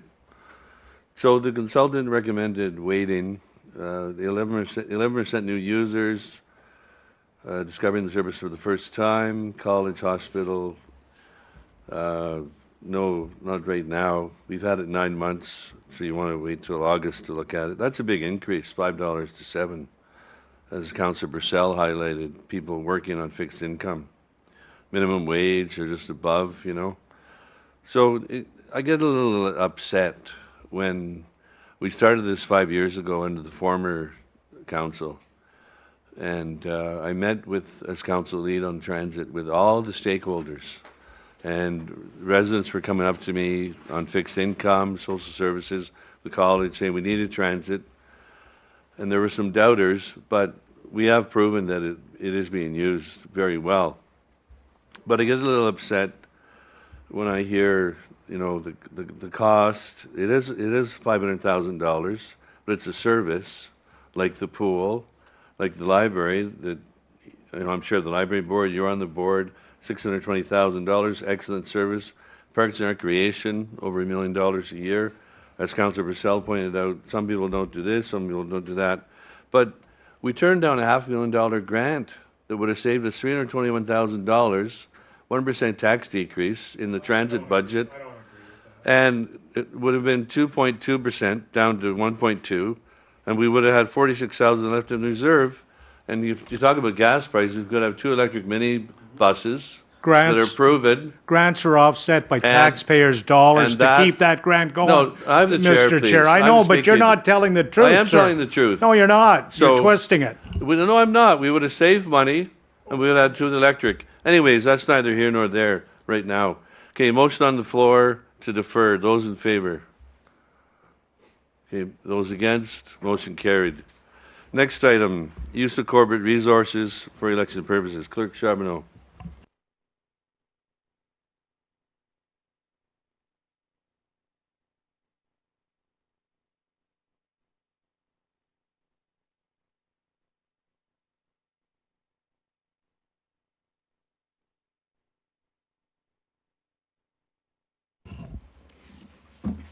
Good evening.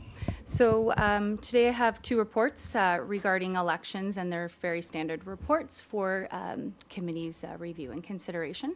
So the first of the reports is the use of corporate resources. So this policy is required under Section 88.18 of the Municipal Act. The Act requires that municipalities establish rules for the use of municipal and board resources during the election campaign period. And just for a reiteration of what a corporate resource entails, is it means that items that are of staff, services, or resources which are the property of the City of Pembroke, including but not limited to materials, equipment, vehicles, facility, land, technology, intellectual property, images, logos, and supplies, working hours, the time where city pays its employees to complete certain duties or tasks, and is also considered a corporate resource. So staff time during staff hours considered a corporate resource. So the purpose of the policy is to set clear rules for the use of city facilities, resources, and infrastructure during an election period. This helps maintain public confidence in the integrity of the election process and supports compliance with the Act. The policy also is intended to ensure that no candidate or third party receives an unfair advantage through the use of municipal resources, as stated previously. And at the same time, the policy recognizes that members of council remain in office until the end of the term and have duties to do in those roles. So this does not prevent members of council from continuing to carry out your official duties while representing the ratepayers of Pembroke. So there are no financial implications with this report, and staff are recommending that the committee endorse and recommend council approval of the policy, which will be presented at the council meeting this evening. And I'm happy to entertain any questions. Councillor Keel. Did you get a legal opinion on this policy at all? This policy, no, not per se. This has been carried forward and is fairly standard amongst all municipalities. So just as an example, last year, 2025, the Superior Court of Justice in Ontario struck down a policy, their policy said, which prohibits election signs being placed on any public property. That was struck down by a court last year. So does ours not do the same thing in terms of placement of election signs? Yes, it does have that, and what I am happy to do is have the legal review done and bring it back. So I really think this should be reviewed by someone that does election law. Okay. I also read a section in this which I think told us, for example, that you can't campaign at the waterfront during Canada Day. I mean, a public space, public park, and I'm pretty sure this reads that you can't go talking with people and campaigning during an event where probably more members of the public are present than any others. So all that's to say is I think that I will look to you and maybe the CAO. Do we need a motion asking you to have this reviewed, or should we just table this for now? And I don't think we need to tell you to. That seems harsh. No, absolutely fair, Councillor Keel. So what I would recommend is tabling it. I can go and do some further legal research, get a legal opinion on it, and bring it back on the 19th. Okay, so I will move to table Sure. this, but Yep. if I move to table it, then nobody else can talk. So I'm just going. Okay. I will tell you that I will table it, but I'd rather let everybody else speak first. Okay. So I have Councillor Purcell and then Lafreniere. So if somebody uses a pembroke.ca address to request permission to post a a election sign, that would be a violation of this policy, correct? That's correct. And if we have information to suggest that, and the email, what is the consequences? So you'd report it through To you? to myself, and then I'd have to refer it off to legal and to have it escalated if that Perfect. was the case within the act. Thank you. Councillor Frenier. Yes, through the chair.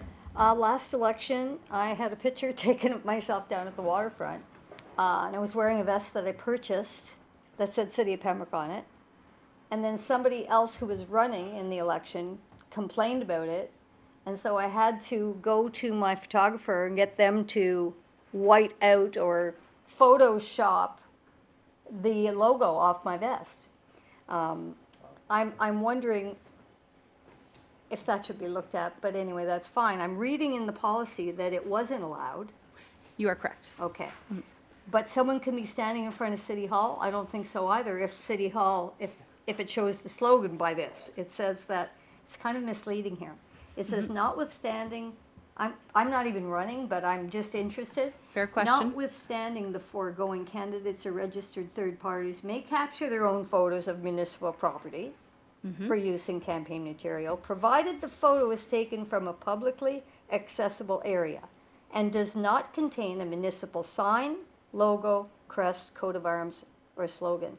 So someone couldn't take it in front of City Hall if it says the Pembroke City You Hall. are correct, yeah. So if there's a logo, any of the Yep. aforementioned It can't be. items, yes. But like from afar, silhouette of City Hall, it's a Pembroke asset, but you're not naming any of those And things you can't see the explicitly. logo of City Hall. Okay, I just wanted to Yeah. clarify that because a lot of Absolutely. people use it and just, okay.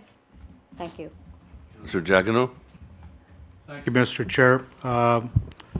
Just a question to, through you to Councillor Keel. You said that the Supreme Court had struck down this Superior Court of Canada? Of Ontario. Okay, and was there a particular municipality that they were dealing with? And my other question would be, is this going to cost the taxpayer money to go and find this review? So it's Charles Armstrong versus the Township of Russell, and it was released last July, 2025. So the case dealt with both the period when you can put out election signs, which I know we have a sign policy as well. Yes, Maybe we want to bundle all of that in. already thinking that as well. So basically, this struck down that limited time frame, and I'll pass this on to you. That would be wonderful. And it also struck down the not being able to put signs anywhere on public lands. My issues are just more, I mean, we all want it to be fair, but anybody can go stand on Lake Street and take a picture in front of the PMC. That's not unfair. Anybody can, I mean, basically to Councillor Lafreniere's point, you could stand in the park next to us and take a picture and be fine, but if you stood in front of the building where the crest is, you wouldn't be fine.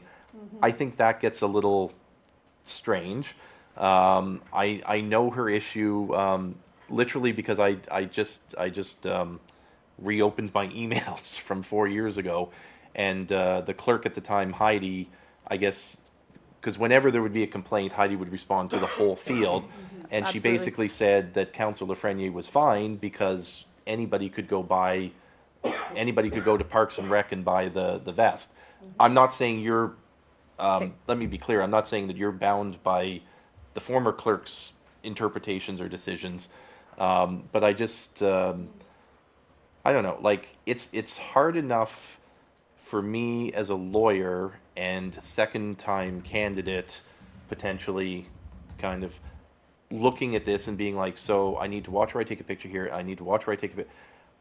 I see this more as, no, a councillor shouldn't be using their council email. A councillor shouldn't be using letterhead from City Hall. Yes.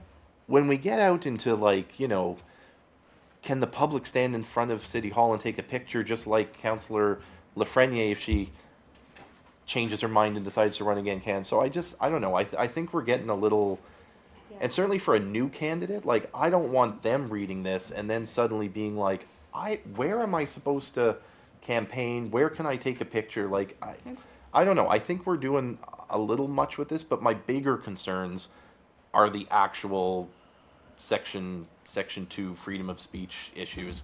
I Okay. don't know. I'll Yeah, leave so that. what I'll do is, as discussed, I will take this feedback, get a legal opinion based on Elections Act, all of the new legal decisions that have been made, and, put some revisions to it. I'll highlight that in a report that I'll bring back on the 19th. Councillor Giacono. Mr. Chair, just a final. So we're quibbling about $1 on transit, and yet we're going to go out and get a legal opinion that may cost us thousands of dollars. Is there some inequity here? Well, a lawsuit could cost thousands of dollars too. Thank you. That clarifies. Thanks. So are you going to make a motion to table? I will motion to table. Seconder, Councillor Purcell. Those in favor? Carried. Thank you. Next item, last one for tonight, restricted acts of council, lame duck periods. Okay, just give me a minute here, sorry. Taking minutes, presenting reports, and bringing up my other report. Thank you for your patience. Okay, so as labeled, I'm presenting a report tonight, again, another standard elections report on restricted acts of council, or also commonly referred to as lame duck period. So this is outlined under Section 275 of the Municipal Act. A lame duck period may be triggered on nomination day, which is August 21st, 2026 this year, or on voting day on October 26, 2026. So for the City of Pembroke, with a 7-member council, the restriction applies if it is determined that fewer than 6 members of the outgoing council will remain on the new council. If less than 6 members of council threshold is met, council's authority is restricted until the beginning of the new term. So this can be, again, just to elaborate a little bit further, on nomination day, if enough current members do not file the nomination, so if there's less than 6, or on voting day, if enough current members are not elected or acclaimed. So during a lame duck period, council cannot, and this is straight from the Act, appoint or remove an officer of the municipality, hire or dismiss an employee, dispose, dispose of real or personal property valued at over $50,000, make expenditures or incur liabilities over $50,000 unless it's already approved through the budget. So the Municipal Act allows council to delegate the authority in advance so that necessary municipal operations can continue during this lame duck period if it even applies. So the proposed bylaw would delegate the authority to the Chief Administrative Officer where required if council becomes lame duck. Existing authorities already delegated to the CAO and staff under current bylaws, including staffing and procurement authorities, will continue to apply during the lame duck period. So the proposed delegation bylaw would be temporary, and this would expire at the inaugural meeting of the new council on November 17th, 2026. And just in keeping with, keeping the new council apprised of what has happened and if this period applies, staff will catalog any delegated authority actions under the Restricted Acts bylaw and will provide a report of the exercise of said delegation on in December 2026, so everyone knows what transpired.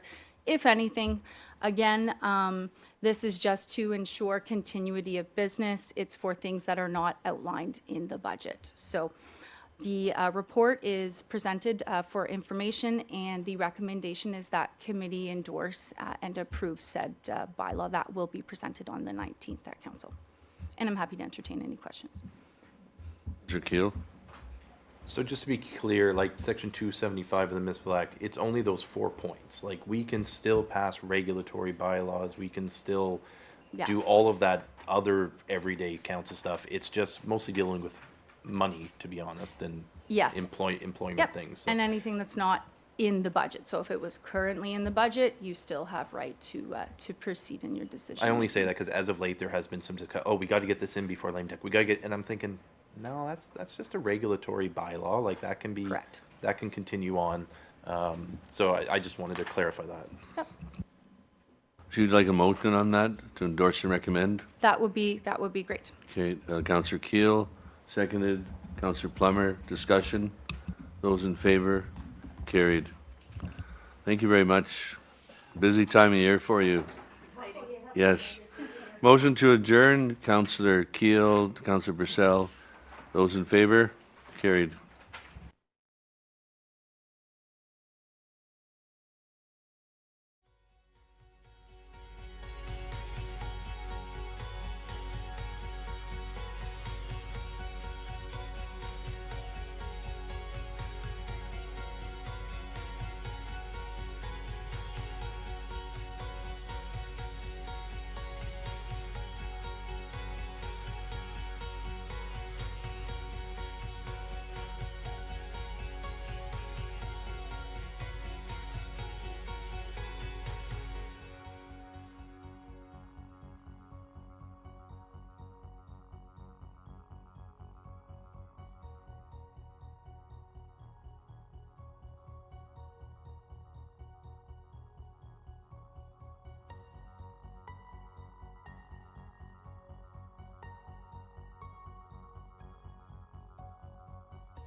Evening, everyone. Before calling this meeting to council to order, I would ask everyone who wishes and is able to please stand for an opening prayer or reflection.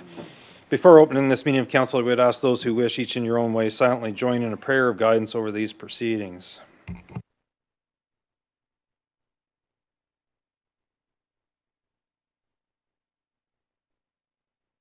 Thank you. So we'll call this meeting to order. Is there any disclosed pecuniary interest in relation to this council agenda? Seeing none. Okay, first up, we have approval of minutes from council, regular meeting of council, April 21st, 2026. Moved by the Deputy Mayor, second by Councillor Plummer. Those in favor? That is carried. Next, we have adoption of minutes from various committees. First up is Planning and Development Committee, April 7th. Moved by Councillor Plummer, second by Councillor Keel. Those in favor? That is carried. Next is Special Finance and Administration Committee, April 14th, 2026. Moved by Councillor Keel, second by Councillor Plummer. Those in favor? That is carried. Now we're on to receiving minutes from local boards. First up is the Heritage Murals Committee, April 1st, 2026. Moved by Councillor Giacono, seconded by Councillor Plummer. Those in favor? That is carried. And then the last set of minutes from local boards is the Pembroke Public Library, of March 26, moved by the Deputy Mayor, seconded by Councillor Lafreniere. Those in favor? That is carried. Okay, proclamations. We have 3 proclamations this evening. Members of council. First is Community Living Month, May 2026, as Community Living Month in the City of Pembroke, whereas Community Living Ottawa Valley is a non-profit organization governed by a board of directors established in 1958 and is a member of Community Living Ontario.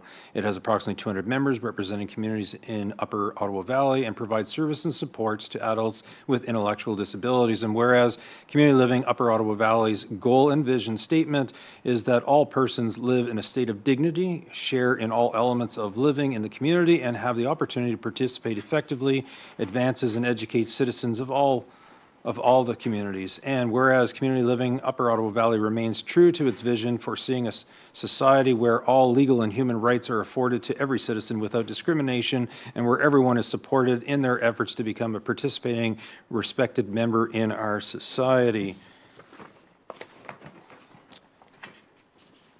So each year, Community Living Upper Ottawa Valley strives to raise awareness and educate people throughout the Ottawa Valley regarding the importance of individuals with intellectual disabilities benefiting from full citizenship in their community. We will be flying the flag of the Community Living for the month of May. Therefore, be it resolved that I, Ron Jerva, Mayor of the City of Pembroke, proclaim May 2026 as Community Living Month in the City of Pembroke. The second proclamation this evening is Jewish Heritage Month.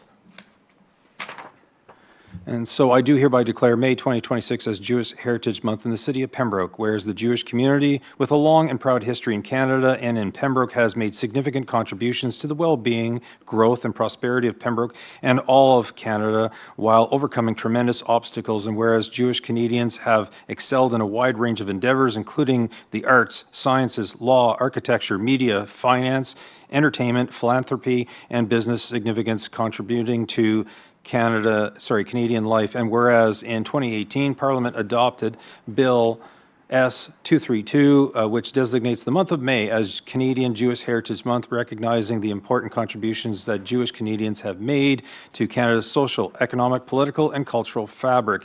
And whereas Parliament has declared that Canadian Jewish Heritage Month would provide an opportunity to remember, celebrate, and educate future generations about the inspirational role that Jewish Canadians have played and continue to play in the communities across this country.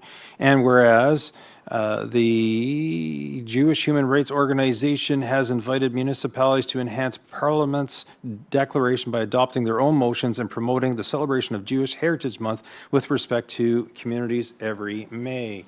So This month of May is Canadian Jewish Heritage Month, as was indicated in the proclamation. It's an opportunity to recognize the contributions of the people of Jewish faith and descent have made to Department of National Defense, Canadian Armed Forces, and all of our communities. So therefore, be it resolved that I, Ron Jerva, Mayor of the City of Pembroke, proclaim May 2026 as Jewish Heritage Month in the City of Pembroke. The last proclamation for this evening is that of Emergency Preparedness Week. So I do hereby declare that the week of May 3rd through to the 9th as Emergency Preparedness Week in the City of Pembroke. Whereas the City of Pembroke recognizes the importance of emergency management in Ontario, and where the goal of Emergency Preparedness Week is to raise community awareness and the need to prepare for the possibility of an emergency, and whereas the safety of our community is the responsibility of each and every one of us, and we must prepare now and learn how to secure a strong and healthy tomorrow.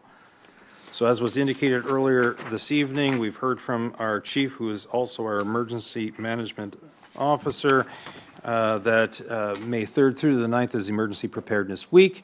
And as indicated in this proclamation, it is the onus of each and every one of us to be prepared. Please consider purchasing emergency kits, water, and other required items to make yourself prepared. And it's not enough to rely upon various levels of government, but rather to be prepared ourselves. And so therefore, now I, Ron Jerva, Mayor of the City of Pembroke, do hereby proclaim the week of May 3rd through to the 9th to be Emergency Preparedness Week in the City of Pembroke, and encourage all citizens and businesses to be prepared and know your risk. This will help our community to become more aware of the importance of planning ahead and preparing for emergency situations together. Bringing us to bylaws. The first this evening is 2026-43 parking meter rate bylaw. Councillor Keel.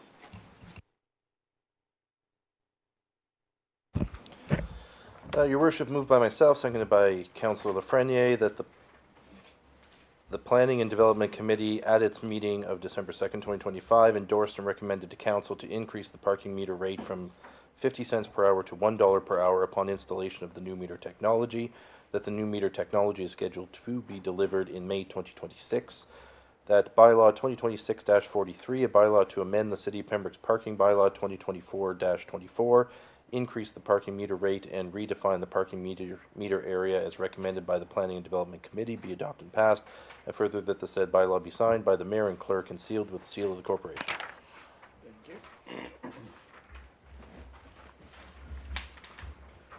Moved by Councillor Keel and seconded by Councillor Lafreniere that the Planning and Development Committee at its meeting of December 2nd, 2025 endorsed and recommended to this council to increase the parking meter rate from 50 cents an hour to $1 an hour upon installation of a new meter technology, and that the new meter technology is scheduled to be delivered this month, and that bylaw 2026-43, a bylaw to amend the City of Pembroke's parking bylaw 2024-24, increase the parking meter rate and redefine the parking meter areas as recommended by the Planning and Development Committee be adopted and passed, and further that the said bylaw be signed by the mayor and clerk and sealed with the seal of the corporation. Councillor Keel, did you wish to speak to it? I think it spoke for itself.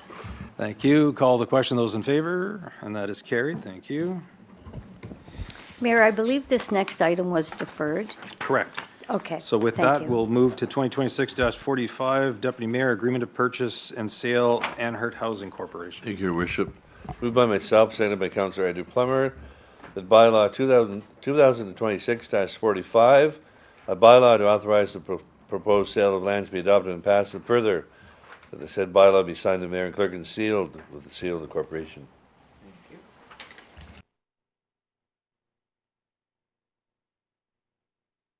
Moved by the Deputy Mayor and seconded by Councillor Plummer, the bylaw 2026-45, a bylaw to authorize the proposed sale of lands be adopted and passed, and further the said bylaw be signed by the mayor and clerk and sealed with the seal of the corporation. Deputy Mayor. This was brought to committee on April 21st and endorsed. The agreement is to sell 1.265 acres in the Trans-Canada Corporate Park.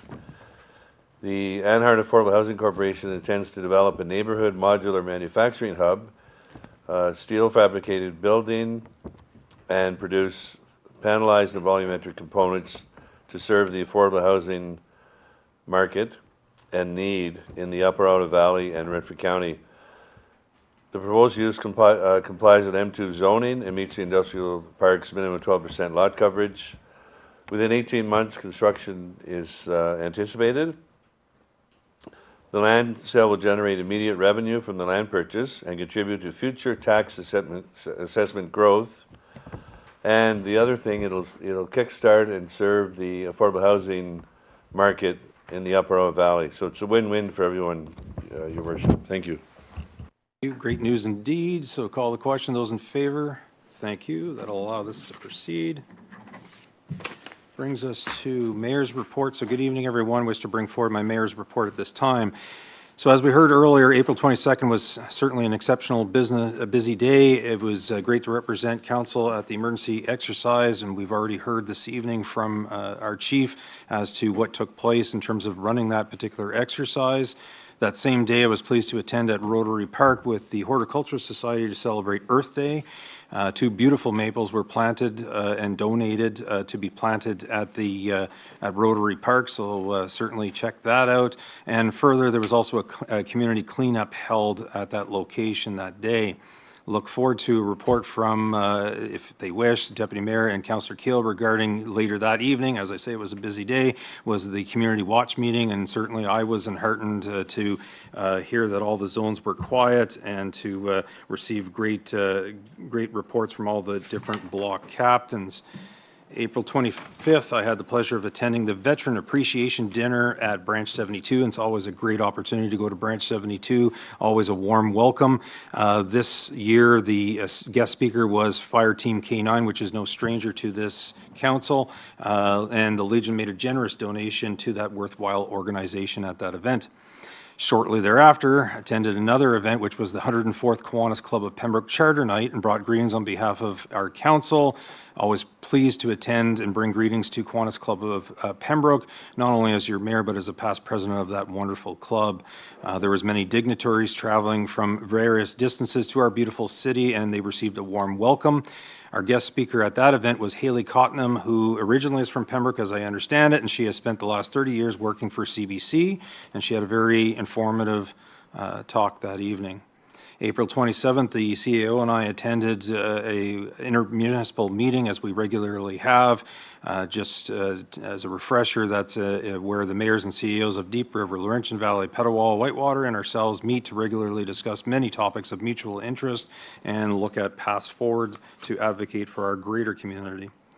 April 28th, I had the pleasure of being invited to attend with the intermittents at Carrefour to acknowledge their service to the community. I don't know if the public knows, I certainly didn't know, 45 years of dedicated service to our community without any charge. So kudos to that group for bringing joy to so many, including that day watching different seniors with their toes tapping was great to see. Later that day, I attended at the National Day of Mourning service, which was held at our Pembroke waterfront. We remember those killed, injured, or suffered illnesses due to workplace-related hazards and occupational exposure. And so thank you to Renfrew and District Labour Council for their invitation and for annually doing this event, not only in Pembroke, but Renfrew and other locations. May 2nd, I conducted a foot patrol together with our Inspector Dara. This was a great opportunity to meet with various business owners, employees, and in the public in general. A very positive method of working collaboratively to assist in combating various negative comments that go on in respect to whether or not there's enough foot patrol and so forth. So this was a visibility and attending and meeting with various different business owners and employees, and engaging them to find out whether or not there's any questions or concerns that we could address. Okay, May 4th, attended the grand opening of Art and Souls Garden, so yesterday, with representatives of the PBIA, namely Renee and Bethia. This business is at 250 Pembroke Street West, and as I've indicated countless times, please support the various businesses in our community. This is an interesting business in the sense that talking to Ashley Brazeau, welcoming different individuals in the community that might find themselves to be not included or feeling not included in our community, and it's a place to engage with others and to do different crafts, but at the same time be engaged. As always, stay safe, be kind to one another. Are there any notices of motion this evening? Seeing none. Councillor updates, Deputy Mayor. Just a few items. As you mentioned, we had a community watch meeting April 22nd. And I want to thank our volunteers, Steve Halpenny, who is the zone coordinator for all of Pembroke. We have 8 zones now. I want to thank all the zone captains also, and we had a very good turnout. Our next meeting will be in late September, early October. The Horticultural Society is having a plant sale on May 16th at the Pembroke Area Community Center. It always does very well. I think they start at 9 o'clock.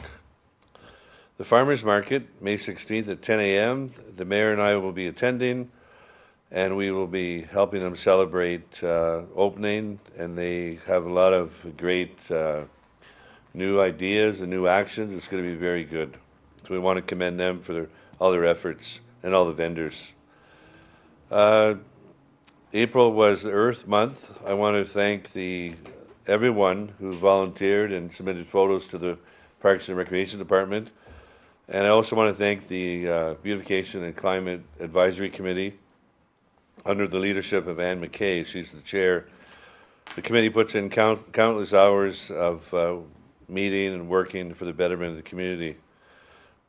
Saturday, Mary and I attended Art and Soul, and I've known Ashley Brazo a long time. Very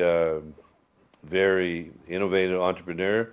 She also owns a landscaping business, and as you mentioned, it's a space for people to display their wares, and they pay a small fee.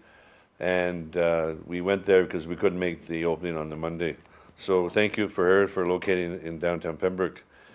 I mentioned a number of months ago that we received an $11,000 grant from the TD Friends of the Environment Foundation. We've met 3 times over the winter. We had a meeting on Sunday. And on May 16th, if you're driving by, drop into the community garden. We'll be installing 12 accessible waist-high garden beds, 4x8 over the land garden, and putting soil in. We also rented a backhoe, a small one, excavator, and we'll be cleaning up all the compost that's been there for years. And we are also going to put in an underground irrigation system that's on a timer. And we'll be getting, I'm working on actually I confirmed it today. The location has to be worked out. But Paul Zamet from CBC Radio, who took over Ed Lawrence, he will be coming to Pembroke on July the 8th, and probably it'll be in partnership with the Algonquin College and the Horticultural Society and the Pembroke Care for Community Garden. We have the budget for him to come, so he's a very lively speaker. He's going to give a speech and a PowerPoint and a demonstration, so it'll be a workshop all in one. So I'll provide future details with that down the road. Thank you, Your Worship. Councillor Frenier. Yes, it's that time of year again. Nominations are still being accepted for the Youth Civic Awards. The award night will be June 8th at 6 p.m. at Best Western, and you will all be getting an invitation, I'm sure, very soon. But I encourage anyone listening publicly to nominate a young person or maybe someone who volunteers in our community. Either they're a resident of the city of Pembroke or someone who has contributed greatly to the city of Pembroke. So yeah, still time to nominate. Just go to pembroke.ca and search for Youth Civic Awards and find the criteria there. Thank you. Thank you. Councillor Keel. Thank you, Your Worship. On April 22nd, for I think the 3rd time, I toured the city of Pembroke to bring donuts to all of our administrative professionals for Administrative Professionals Day. I did catch some of you working at the fire hall during the emergency exercise, so I'm sure that dozen donuts probably didn't go as far as some of the others did. Your Worship, over the last 3.5 years, getting to know the staff in the city of Pembroke and how hard they work and how dedicated they are, I think it's only right that we all recognize them. You know, it's we all see the guys in the plows and the road workers in the summer, whatnot. But what I think the residents don't always see is the administrative side of things. The people coming in every day, working at their computers and making sure that the city runs. So certainly I'm very appreciative of all of our administrative staff here at the city of Pembroke, and I thank them for their service. On April 24th, a Morgan Wallen UK tribute was at Festival Hall. That was very interesting to attend. This group was found by the local production company that has them touring Canada. So they're from the UK, which was very interesting because you go to a show thinking Morgan Wallen, a nice American country singer, and then they start talking and your mind has to kind of catch up to the accent momentarily, but they were great guys. It was a very good show. That was on Friday. On Saturday, Lift Acro Evolution had 2 dance productions, a matinee and then an evening show with their more competitive students. So certainly we are well into dance season, as you'll find out in a moment. That Sunday, Enchanted Wonders, a family magical extravaganza, was at Festival Hall. So we had 3 nights of Festival Hall activity. I was pleased to bring Councillor Lafreniere some popcorn. We couldn't keep up with the kids. We have a popcorn machine, and it was going that day. This past Saturday, Kenny and Dolly tribute again at Festival Hall. Again, another excellent show, and it just goes to show you how small this world is. Because when I was speaking with the performer Alan that does Kenny Rogers, I was telling him that I had the opportunity to see Kenny Rogers when I was at law school. He was at the Fox Theatre in Detroit, and Alan said, "Well, I was there." And now he's touring Canada doing a Kenny Rogers tribute. So the things that come back to the Ottawa Valley is sometimes extraordinary. Upcoming at Festival Hall this coming Thursday, Sean McCann, known from his days in the Great Big Sea. He has a sink or swim tour, and there's still tickets available for that. Next Friday, the Alan Jackson Experience is coming to Festival Hall, another tribute performance. There's tickets available for that. Later on this month, the weekend of May 22nd to the 24th, Stars in Motion does 4 shows. There's a lot of kids at Stars in Motion, and there are still tickets available for some of those shows. And then Adio's Dance Studio is May 30th at Festival Hall. No one's mentioned it yet, so I will. On Friday from 3 to 8 and Saturday 9 to 3, Pembroke Expo, and I certainly hope everybody will be there. The Deputy Mayor already mentioned the Farmers Market opening. I'm looking forward to that.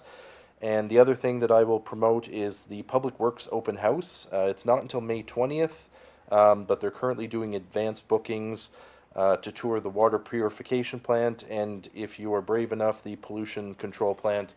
I did that tour with Councillor Purcell and our CAO, and one of them's a little more fun than the other one, but both of them provide integral service to us here at the City of Pembroke, and I will keep my visits there now to delivering donuts as opposed to doing the full plant tour. Thank you, Your Worship. Thank you. Any other, Councillor Giacomo?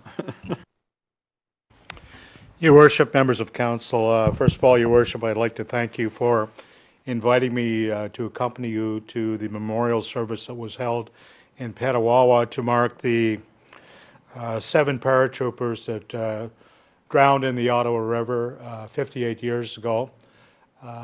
These were young men, that thought they were just going on a regular training mission, thought that they were going to land in the Mattawa Plains that were sand dunes, but severe wind shear changed that, and they inadvertently landed in the frigid water of the Ottawa River. 23 of them, 7 drowned. The others either made it to shore or had some assistance from shore, and they survived. Many of the survivors were there at the commemoration. It was rather moving to see them in their airborne outfits. They still have that pride, and I'm sure some sad memories went through their minds of that particular day. And I'd like to thank Warrant Officer Seneschal. I hope I pronounced his name right. He welcomed us, Your Worship, and being the mayor, you always end up fashionably late, so we barely made it to the ceremony, but they did accommodate us.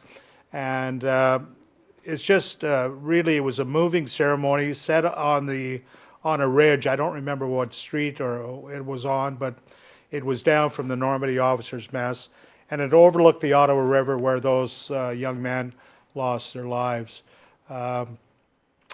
rather sad indeed that, you know, you think you're going on a regular training mission and it turns to tragedy. One of the comments by the Padre that morning or that early afternoon mentioned that one of the warrant officers who was in charge of training of these paratroopers did not know how to swim. And he fell into the river as well. And in his last dying moments, while floating on top of his parachute or keeping himself above water, he gave instructions to the young people to divest themselves of their gear. If they had knives, to cut the parachutes away. And his last words were helping those that he helped train. I found that rather moving. As well, Your Worship, there was a young man, I shouldn't say young man, younger than I, and he got up to speak and he said, you know, I was 5 years old when my father died and drowned in the Ottawa River. And he said, I've been coming to every memorial service to commemorate the memory of my father and to recognize, you know, those men that lost their lives. It was so moving. I went to speak to him and, you know, I said to him, I mentioned that you were there, Your Worship, and myself were there to recognize the invaluable service that our Canadian Armed Forces provides to all of us Canada-wide, not only here. And the crust of the hill was quite windy, and it went through my mind, perhaps it was as windy as the day when those poor guys landed up in the Ottawa River. But I said to him, you know, I could feel the spirit of your father in the whispering pines and the wind. And I said, I'm sure that they were here with you today, those individuals and your father. And he said, you know, I was thinking the same thing. So anyways, we look forward during our 200th anniversary to recognize those powerful neighbors of ours, CFB Petawawa, Garrison Petawawa. We were established as a community before they were established as a base. We were the throughway for them to go to Petawawa and open that base. And I hope, Your Worship, that somehow the committee will consider perhaps inviting them to participate in our ceremonies, because we've been such close neighbors. Thank you, Your Worship. On that one, and also I just want to comment on your comment about the Jewish Heritage Month. City of Pembroke had a huge Jewish family business connection. Prior to the malls being built here, you know, we had people such as the Noacks, Landons, Switzers, Bornstein, Hager, Cooper Noack, Heinzman, Zakharov, Switzers. They were the ones that opened their doors when somebody came knocking for a minor ball. Can you give me a trophy? Can you do this?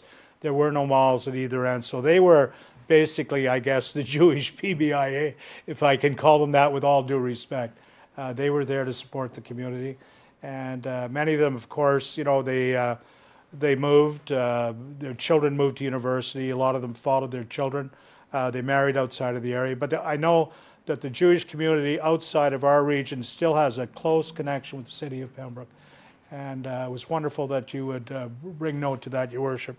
So anyway, that's what I have to report. Thank you. Okay, thank you. Any other updates? Can I have a motion to extend by an hour? Okay, moved by Councillor Keel, second by the Deputy Mayor. Those in favor? And then I understand, Councillor Jagger, you have the motion to move into closed session.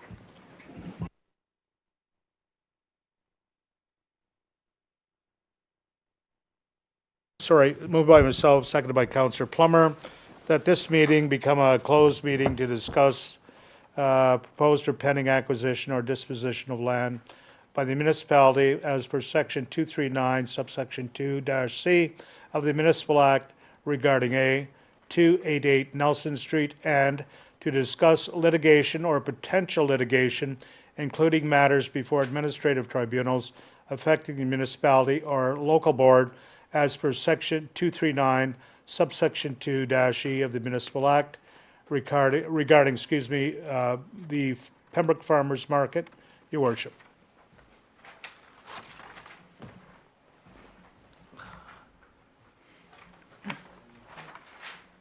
By Councillor.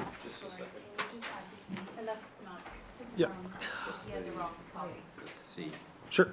Wrong one? There was the amended agenda, not your fault, that was oversight, apologies.